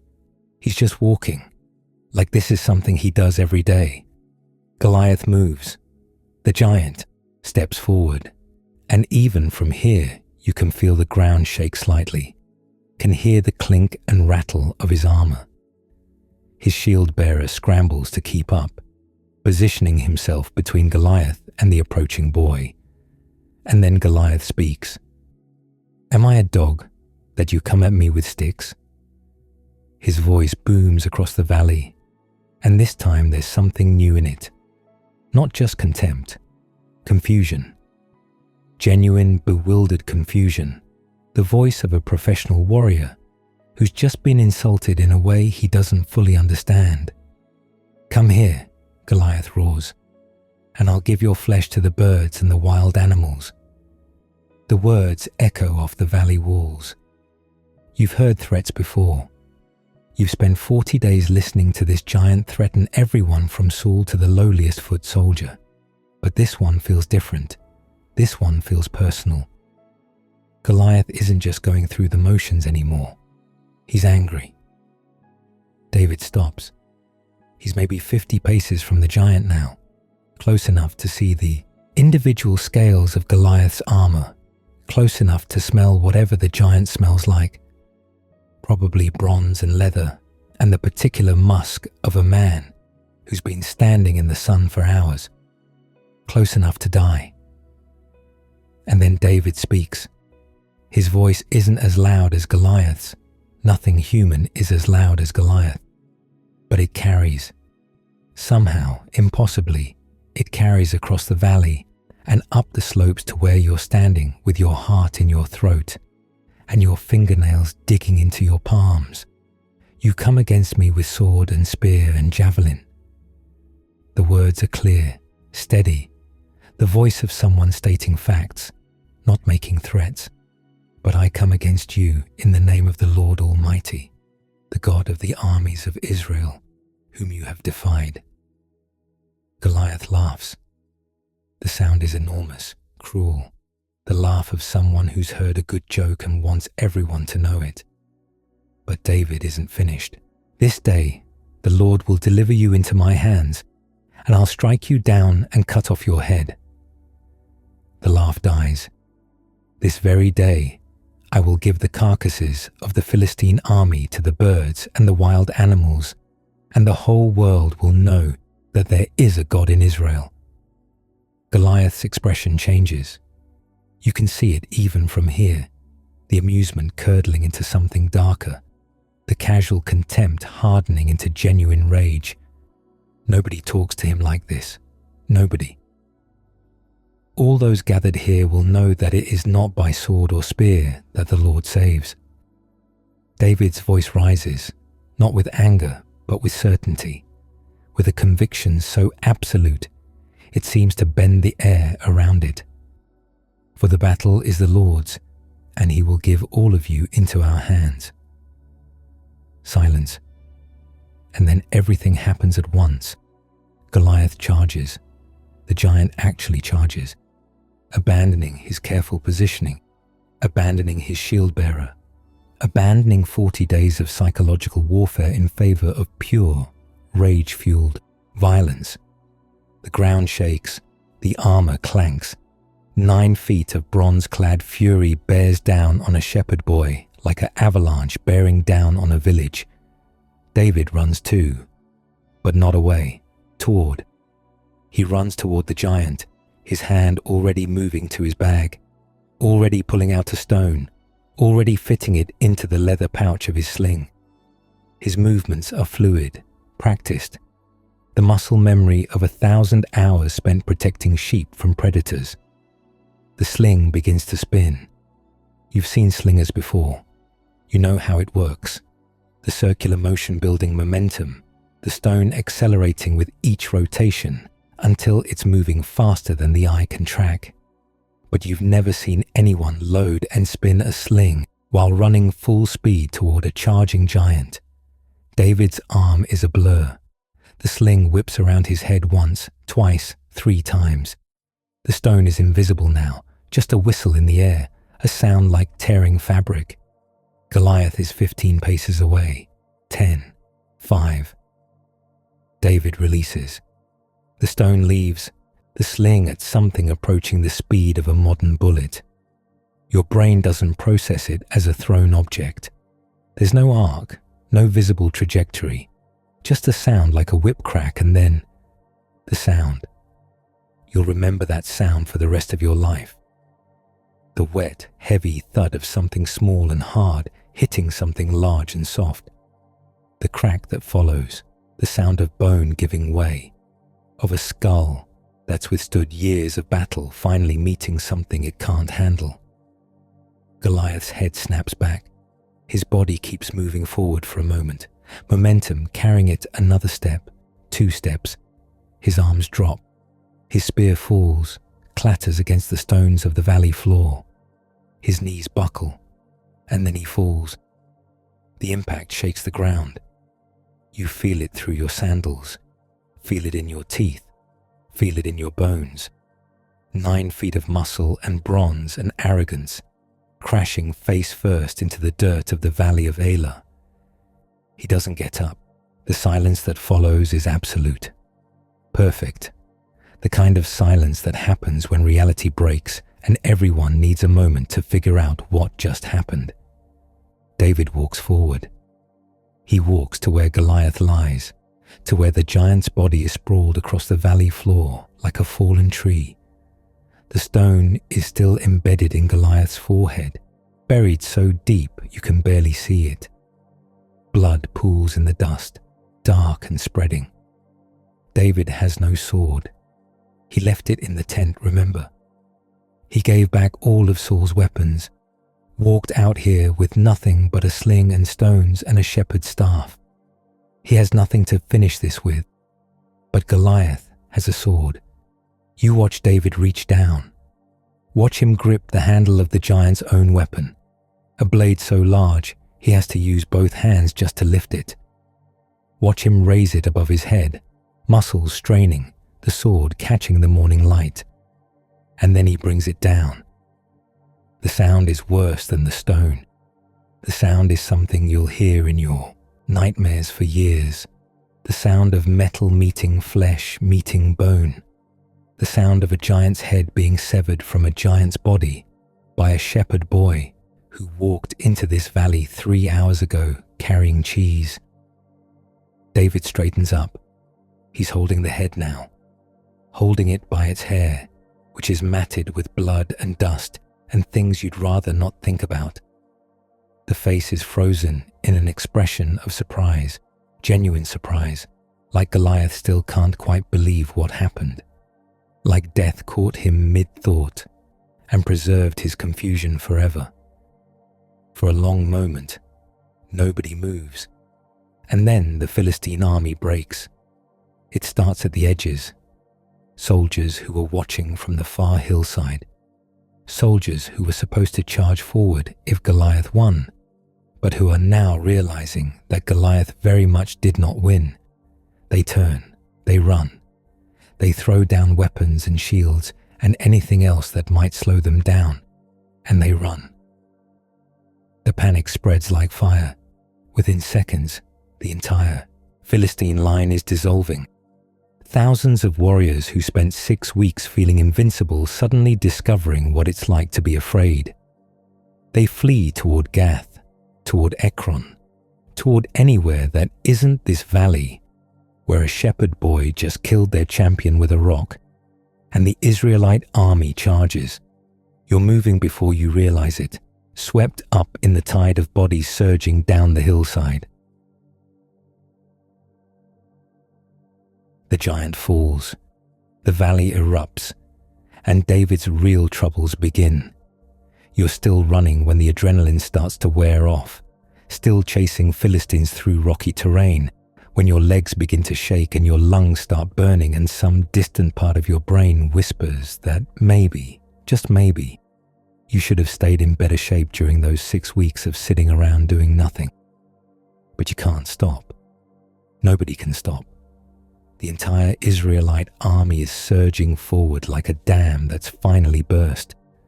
40 days of pent-up terror and frustration and shame exploding into motion. Men who couldn't meet each other's eyes this morning are now screaming war cries, chasing enemies who were invincible an hour ago and are now just terrified men in heavy armor trying to run faster than their own panic. The pursuit goes for miles. You lose track of time, lose track of distance, lose track of everything except the burning in your chest and the dust in your eyes and the occasional flash of bronze as another Philistine goes down ahead of you. The road to Gath becomes a graveyard. The road to Ekron becomes worse. Bodies everywhere, abandoned weapons, discarded shields, the detritus of an army that forgot how to be an army the moment a stone hit their champion's skull. By the time you stagger back to camp, hours later maybe, or possibly days, time has lost all meaning. The sun is setting, and your entire body feels like it's been beaten with rocks. Your feet are bleeding. Your throat is raw from screaming. You smell like sweat and blood and victory and something that might be Philistine but you'd rather not examine too closely. The camp is chaos, but it's good chaos, joyful chaos, the kind of chaos that happens when thousands of men who expected to die suddenly realize they're going to live. Soldiers are embracing, weeping, laughing, doing all three at once. Someone has found wine. Where did they find wine? And it's being passed around in quantities that would make your mother faint. Cooking fires are burning everywhere, roasting meat that was definitely Philistine property this morning. The air smells like smoke and celebration, and the particular musk of men who haven't bathed in weeks, but are too happy to care. And in the center of it all, surrounded by a crowd so thick you can barely see through it, stands David. He's still holding the head. You'd think someone would have taken it from him by now. You'd think there would be some official process for disposing of giant severed heads, some protocol, some designated head holder who handles these situations. But apparently not. Apparently the shepherd boy who killed the giant gets to keep the souvenir, and apparently he's just been carrying it around for hours, like the world's most disturbing trophy. The head looks worse than it did in the valley. Hours of being carried through a running battle, hours of bouncing against David's leg, hours of exposure to sun and flies, and the general indignity of being dead. Goliath's face has settled into something between a grimace and a sneer. Like even in death, he can't quite believe what happened. David doesn't look like a hero. That's the thing that strikes you as you push through the crowd, trying to get closer. Heroes are supposed to look triumphant, radiant, larger than life. David looks exhausted. His shepherd's tunic is soaked with sweat and splattered with blood that mostly isn't his. His face is pale under the dirt and grime. His hands, the hands that held the sling, that swung Goliath's sword, that have been gripping that head for hours, are shaking slightly. He looks like a teenager who just did something impossible and is only now starting to realize what it means.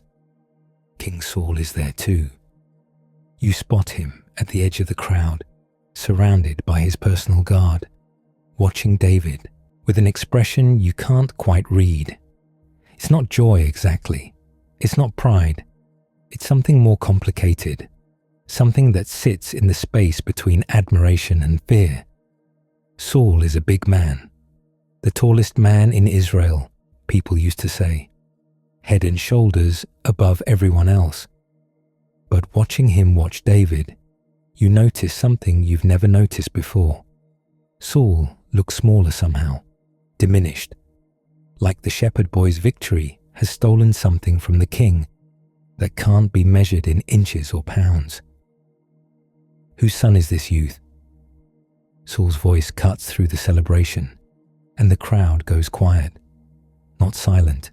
There's still distant cheering, still the crackle of fires and the murmur of victory, but quiet enough that you can hear the question clearly. Abner, the commander of the army, shrugs. As surely as you live, Your Majesty, I don't know.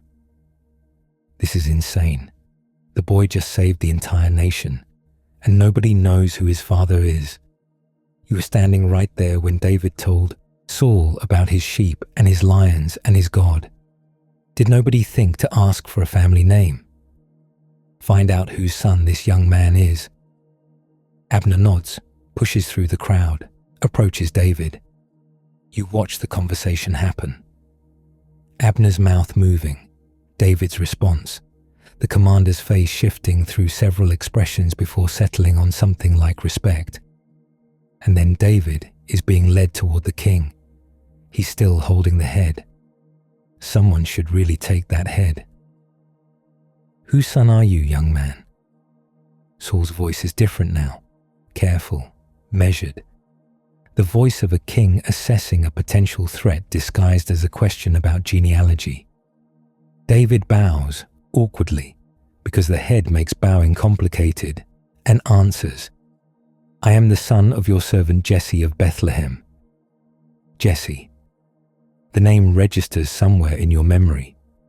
a farmer maybe, a minor landowner from a minor town. Nobody important, nobody who should have produced a son capable of killing giants and shifting the balance of power in an entire region. Saul nods slowly. His eyes never leave David's face, and standing beside the king, watching this exchange with an intensity that makes your skin prickle, is Jonathan, the crown prince, Saul's son, the heir to the throne of Israel. Jonathan is everything David isn't: tall, well-built, draped in the finest armor, trained from birth for warfare and leadership, and all the things that come with being royal. He's fought Philistines himself, led successful raids, earned the respect of the army through years of proven competence. He should be jealous. He should be threatened. He should be calculating how to eliminate this shepherd boy before he becomes a rival. Instead, he's staring at David like he's just seen the sun rise for the first time. You watch Jonathan step forward. Watch him reach up to his own shoulders. Watch him unbuckle his robe, the royal robe, the one that marks him as heir to the throne, and drape it over David's shoulders. The crowd gasps. This isn't a small gesture. This isn't a friendly gift. In a culture where clothing represents identity and status and everything you are, the crown prince just gave his royal garments to a shepherd. It's like watching someone hand over their credit cards, their house keys, and their firstborn child all at once. But Jonathan isn't done.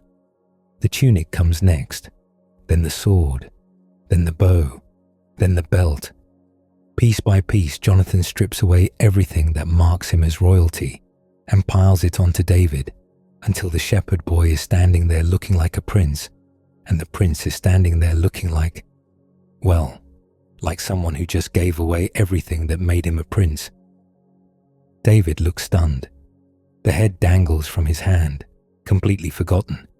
He's staring at Jonathan like he's waiting for the punchline, waiting for someone to explain that this is a joke or a test or some kind of elaborate royal hazing ritual.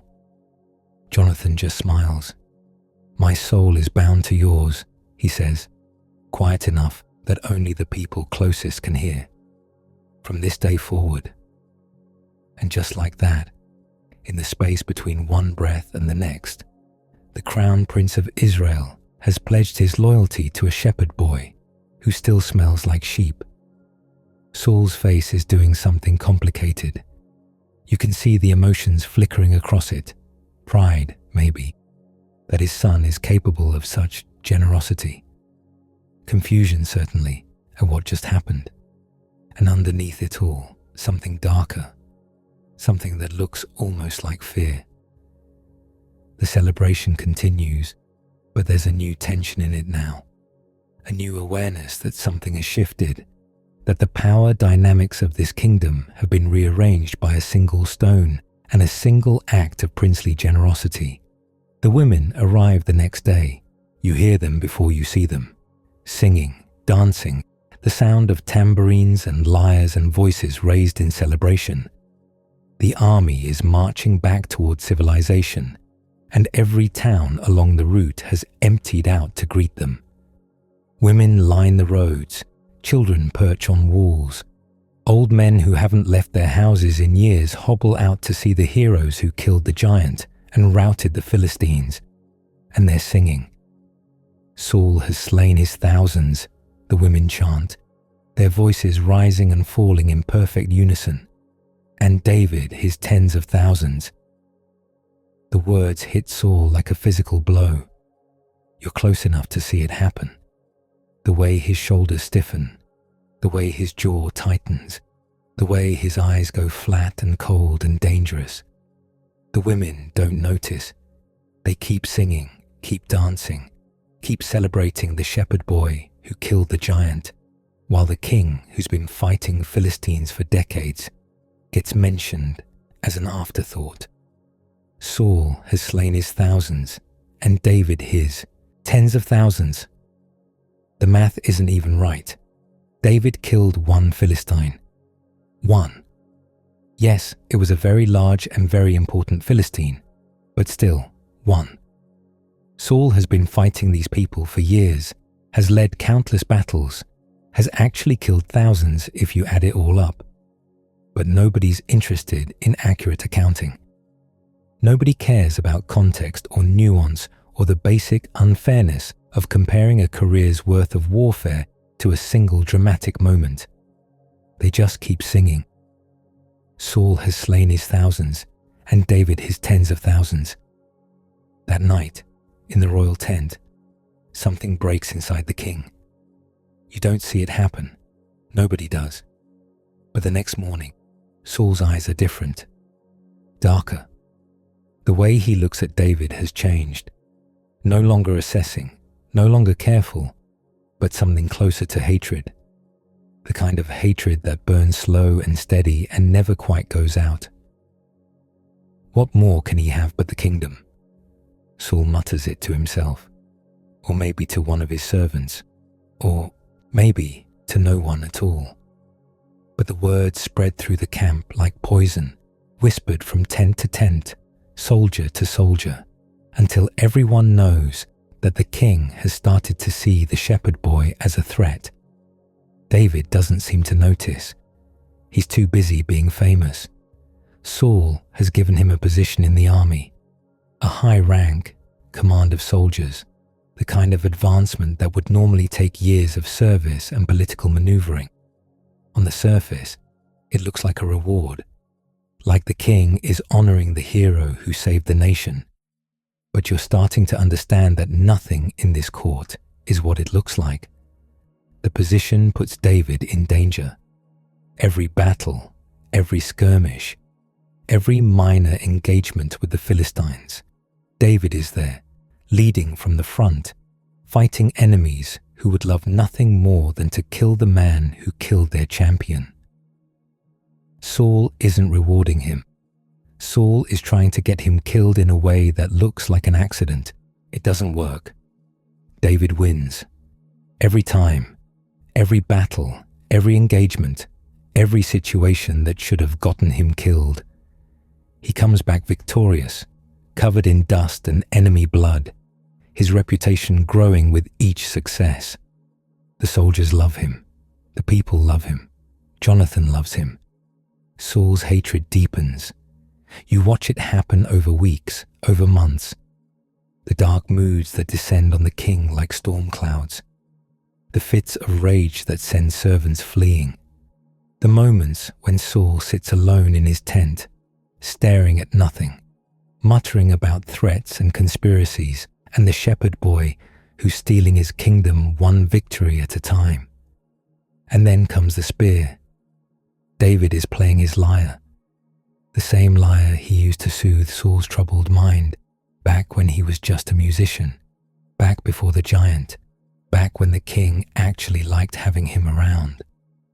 The music fills the tent, soft and calming, the kind of melody that used to ease Saul's darkness. It doesn't work anymore. You're not there when it happens, but you hear about it within hours. Everyone hears about it. The king picked up his spear, his personal weapon, the symbol of his authority, and threw it at David's head. Threw it hard enough to pin him to the wall, hard enough to kill, hard enough to make it very clear that the king of Israel just tried to murder the hero of Israel in his own tent. David ducked. The spear missed. David fled. And suddenly everyone in the kingdom knows what you've suspected for weeks. The shepherd boy who killed the giant is now being hunted by the king he saved. This is the part nobody talks about. The songs don't mention this. The celebrations don't include this. When people tell the story of David and Goliath, they end it with the stone and the victory, and maybe a brief mention of the cheering crowds. They don't mention the 15 years that followed. 15 years of running, hiding, living in caves, leading a band of outlaws, dodging assassination attempts, watching the king, who should have been grateful, slowly descend into madness. David won the battle in 3 seconds. He'll spend the next decade and a half fighting a war that has no clear enemy, no obvious victory condition, no moment when he can plant his flag and declare it over. The women are still singing somewhere. Saul has slain his thousands, and David his tens of thousands. The song that was supposed to honor him has become his curse. Every time someone hums it, every time a child learns the words, Saul's hatred grows a little deeper, burns a little hotter. David is 20 years old, maybe. Young enough to be idealistic, old enough to be terrified. He's standing at the edge of a wilderness that will be his home for years to come, looking back at the kingdom that celebrated him and then tried to kill him. And he's realizing something that nobody told him when he picked up those 5 smooth stones. Victory was the easy part. The hard part is surviving what comes after. So after all of that, after the sheep and the stones and the blood and the spears and the songs that became curses, what were the storytellers trying to tell us? Because they told this story for 3,000 years, passed it down from parent to child, from teacher to student, from exile to exile. They told it in Babylon when the temple was ashes. They told it in Egypt when they were strangers in a strange land. They told it in every dark corner of history where the people of Israel found themselves small and surrounded and facing enemies that looked invincible. They didn't preserve this story because it was exciting, though it was. They didn't preserve it because David was impressive, though he became that. They preserved it because it taught them something they needed to remember when everything looked hopeless. And the lesson isn't what you think. It's not face your giants. That's what the motivational posters say. What the self-help books extract from the story like juice, from an orange, discarding everything that made it nourishing. Face your giants. Believe in yourself. You can do anything if you try hard enough. That's not what the storytellers were saying. That's not even close. Start with the shepherd's life. All those years in the wilderness, all that loneliness and danger and mind-numbing boredom punctuated by moments of genuine terror. The lions, the bears, the endless nights under cold stars with nothing but sheep for company. Why did the storytellers include that? Why spend so much time on the part before the story gets exciting? Because the wilderness made David. Not the victory, the wilderness. The years of obscurity, the years of being the youngest and the smallest and the one nobody thought about. Those years taught him something that Saul's army had forgotten. That size isn't strength, that armor isn't protection, that the thing that keeps you alive when a lion is charging isn't your sword. It's your willingness to move, to adapt, to trust something beyond your own power. David didn't show up in that valley confident because he was arrogant. He showed up confident because he'd already faced death a dozen times in the dark, alone, with no army watching and no reward waiting. He'd already learned that God shows up in the wilderness, that the shepherd's crook can become a weapon, that the small and the overlooked can do things the powerful never imagined. The wilderness wasn't the prelude to the story. The wilderness was the story. Everything else was just the moment when the lesson became visible. And the standoff, those 40 days of psychological warfare, the slow, crushing weight of Goliath's daily mockery, the way an entire army forgot how to be brave. Why include that? Why make us sit in the mud and the fear for 6 weeks before anything happens? Because the storytellers wanted us to understand what David walked into. They wanted us to feel the hopelessness that had settled over that valley like fog. 40 days of watching your king shrink, watching your army crumble, watching the thing you believed in, your God, your nation, your identity, get mocked every morning by a man who seemed unkillable. David didn't just defeat a giant. He defeated 40 days of accumulated despair.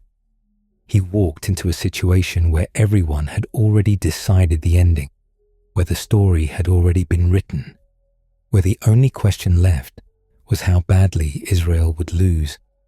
And he looked at all of that, the fear, the certainty, the crushing weight of what everyone knew to be true, and he said no, not because he was stronger, not because he was braver, but because he was looking at something different than everyone else was looking at.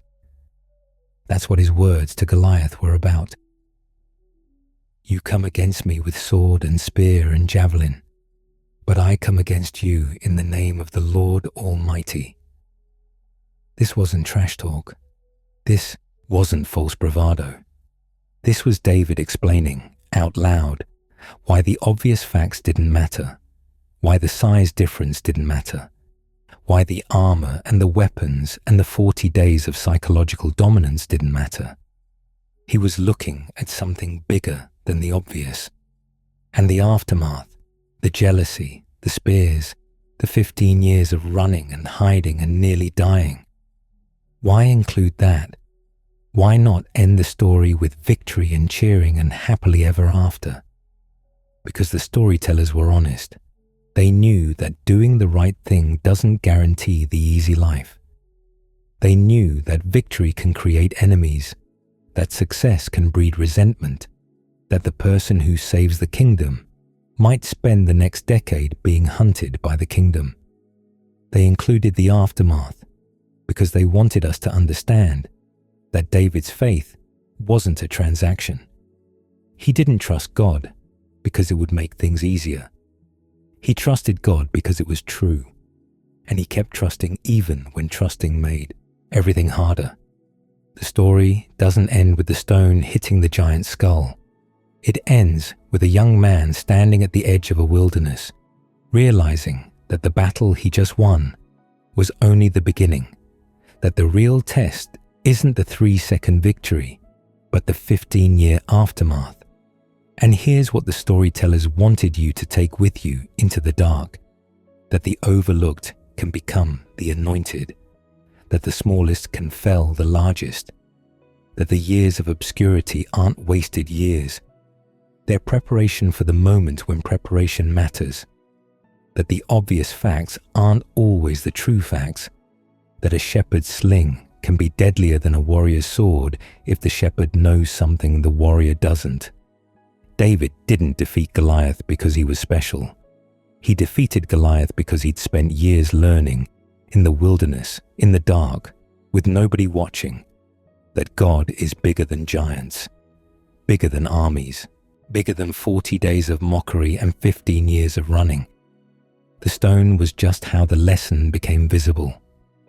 The storytellers passed this down for 3,000 years because they needed their children to know in every generation, in every exile, in every moment when the giants looked invincible and the armies looked unstoppable and the situation looked hopeless, that the valley isn't the end of the story, that the overlooked shepherd might be the one God is preparing, that the smooth stones in the brook are waiting for the hand that knows how to use them, that the thing everyone has already decided is impossible might be exactly the thing that's about to happen. David stood in that valley, 17 years old, smelling like sheep, facing a giant who had terrorized a nation for 6 weeks, and he said something that echoed through 3 millennia of telling and retelling. The battle is the Lord's, not mine, not yours, not the armies, not the kings. The battle is the Lord's, and sometimes, not always, not easily, not without cost, the Lord hands that battle to a shepherd boy with a sling and 5 smooth stones, and absolutely no business being there at all. That's what the storytellers wanted you to know. That's what they wanted you to carry into the dark places, into the wilderness seasons, into the moments when the giants are shouting and the armies are trembling and everyone has already decided how the story ends. The valley isn't the end, the wilderness wasn't wasted, and the stone hasn't left the sling yet. And now, as sleep draws near, we leave the valley. But the valley never quite leaves us. The valley of Elah still exists. You can find it on a map, drive there on modern roads, park your car where chariots once waited. It's about an hour southwest of Jerusalem, tucked between the Judean hills and the coastal plain, exactly where the ancient texts said it would be. The armies are gone now. The tents rotted away 3,000 years ago. The campfires went cold before Rome was an empire, before Alexander crossed into Asia, before the first stone was laid in what would become the Second Temple. Generations rose and fell. Kingdoms crumbled. Languages died and were reborn. And still the valley remained. You can walk there today. The ground is softer than you'd expect. Farmers grow grapes now and wheat, and the soil has been turned so many times that whatever blood soaked into it has long since become part of something else. The terraces climb the hillsides in neat rows, green in spring, golden in summer, bare and brown in the winter months, when the rains come and the brook runs high. The brook still runs. That's the thing that gets you if you ever stand there. The Elah brook, the same water source where a teenager knelt 3 millennia ago and picked up 5 smooth stones. The water still flows, still polishes the rocks, still deposits them along the banks in little clusters where the current slows. You can reach down and pick one up, feel the weight of it, the smoothness, the way it fits in your palm like it was made to be thrown. People do that sometimes. Tourists, pilgrims, the curious and the faithful. They stand by that brook and they pick up stones and they try to imagine what it felt like. The weight of the sling, the eyes of 2 armies, the giant's laughter echoing off the hills. But the hills don't echo anymore. The valley is quiet now. Tractors instead of war cries. Birdsong instead of battle horns. The occasional car on the road that cuts through what used to be the Philistine camp, where Goliath's tent once stood, where a shield bearer once polished a spear tip that weighed more than a newborn child. The quiet is what strikes you. After everything, the standoff, the mockery, the moment when a stone flew faster than anyone could track and a giant fell like a tree cut at the roots. After all of that, the valley returned to what it was before the armies came. Just land, just hills and water and sky. Just another place where farmers work and children play and life goes on. 3,000 years of wind and rain. 3,000 years of empires rising and falling, of borders shifting, of languages changing. The Philistines are gone, their cities buried under modern towns, their language lost, their gods forgotten. The kingdom David would build is gone too, divided, conquered, scattered, rebuilt, destroyed again, rebuilt again. Everything that seemed permanent in that valley has proven temporary, except the story. The story endured. It crossed oceans and centuries. It was told in Hebrew and Greek and Latin and Arabic and 1,000 other tongues. It was painted on chapel ceilings and carved into cathedral doors. It was whispered to children in candlelit rooms and shouted from pulpits in stone churches and sung in synagogues that had never seen the Judean hills. And it endures still, not because Goliath was the biggest giant or David the most unlikely hero, not because the battle was the bloodiest or the victory the most complete. It endures because of what it captures. That moment, that single held breath moment, when the stone is in the sling and the giant is laughing, and everyone watching knows how this has to end. And then it doesn't end that way. The valley holds that moment still. The hills remember it, even if the hills can't speak. The brook keeps polishing stones, patient as it was 3,000 years ago, preparing them for hands that may never come. If you stood there now, If you walked down to the water and looked up at the slopes where the armies once faced each other, you might hear something in the silence. Not voices, not exactly. More like an echo of an echo. The ghost of a shout. The memory of a stone cutting through morning air. The farmers don't think about it much. They have grapes to tend, wheat to harvest, lives to live. The valley is just their valley. The brook is just their brook. The stones are just stones. But sometimes, in the early morning, when the light slants golden across the terraces and the air is still cool from the night, the valley looks exactly like it must have looked on day 41. The hills in shadow, the water running clear, the space between two armies filled with nothing but possibility.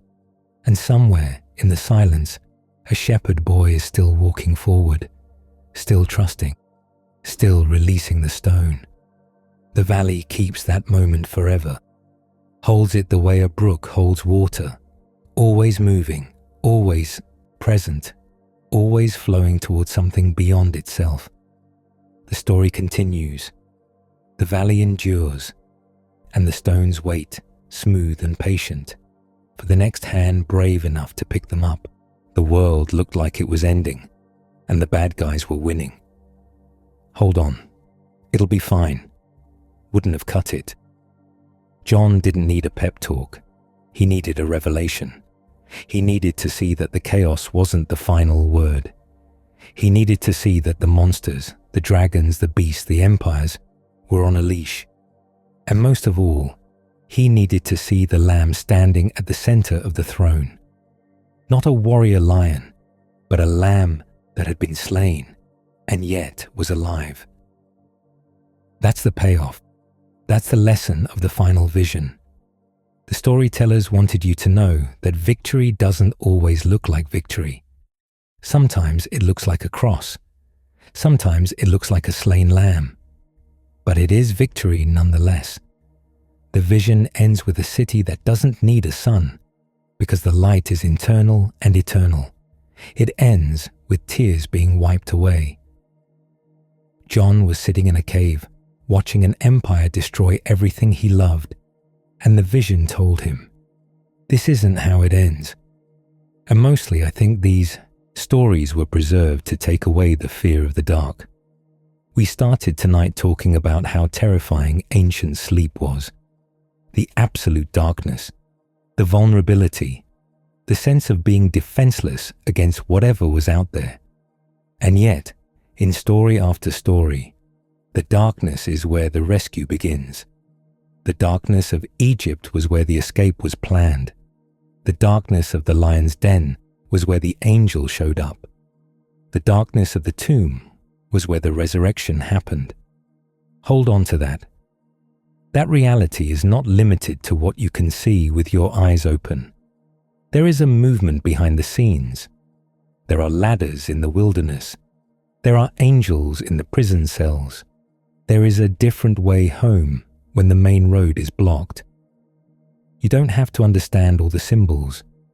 You don't have to figure out the geometry of Ezekiel's wheels or the timeline of Daniel's weeks. You just have to trust the character of the one who sends the dreams, the one who waited for Jacob to fall asleep on a rock before promising to be with him, the one who whispered to a teenage mother that she wasn't alone, the one who stands at the door and knocks. The storytellers wanted you to close your eyes tonight, knowing that you aren't stepping into an empty void. You're stepping into a space that has been visited over and over again by a presence that knows your name. You can let go of the vigilance now. You don't have to watch the horizon. You don't have to guard the camp. The watchmen have been posted.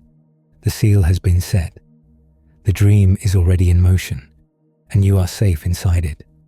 The stars come out over Patmos, the same stars that fell in the vision, the same stars that will one day bow before the one who made them. Tonight, they just shine, quiet, faithful, keeping watch until dawn.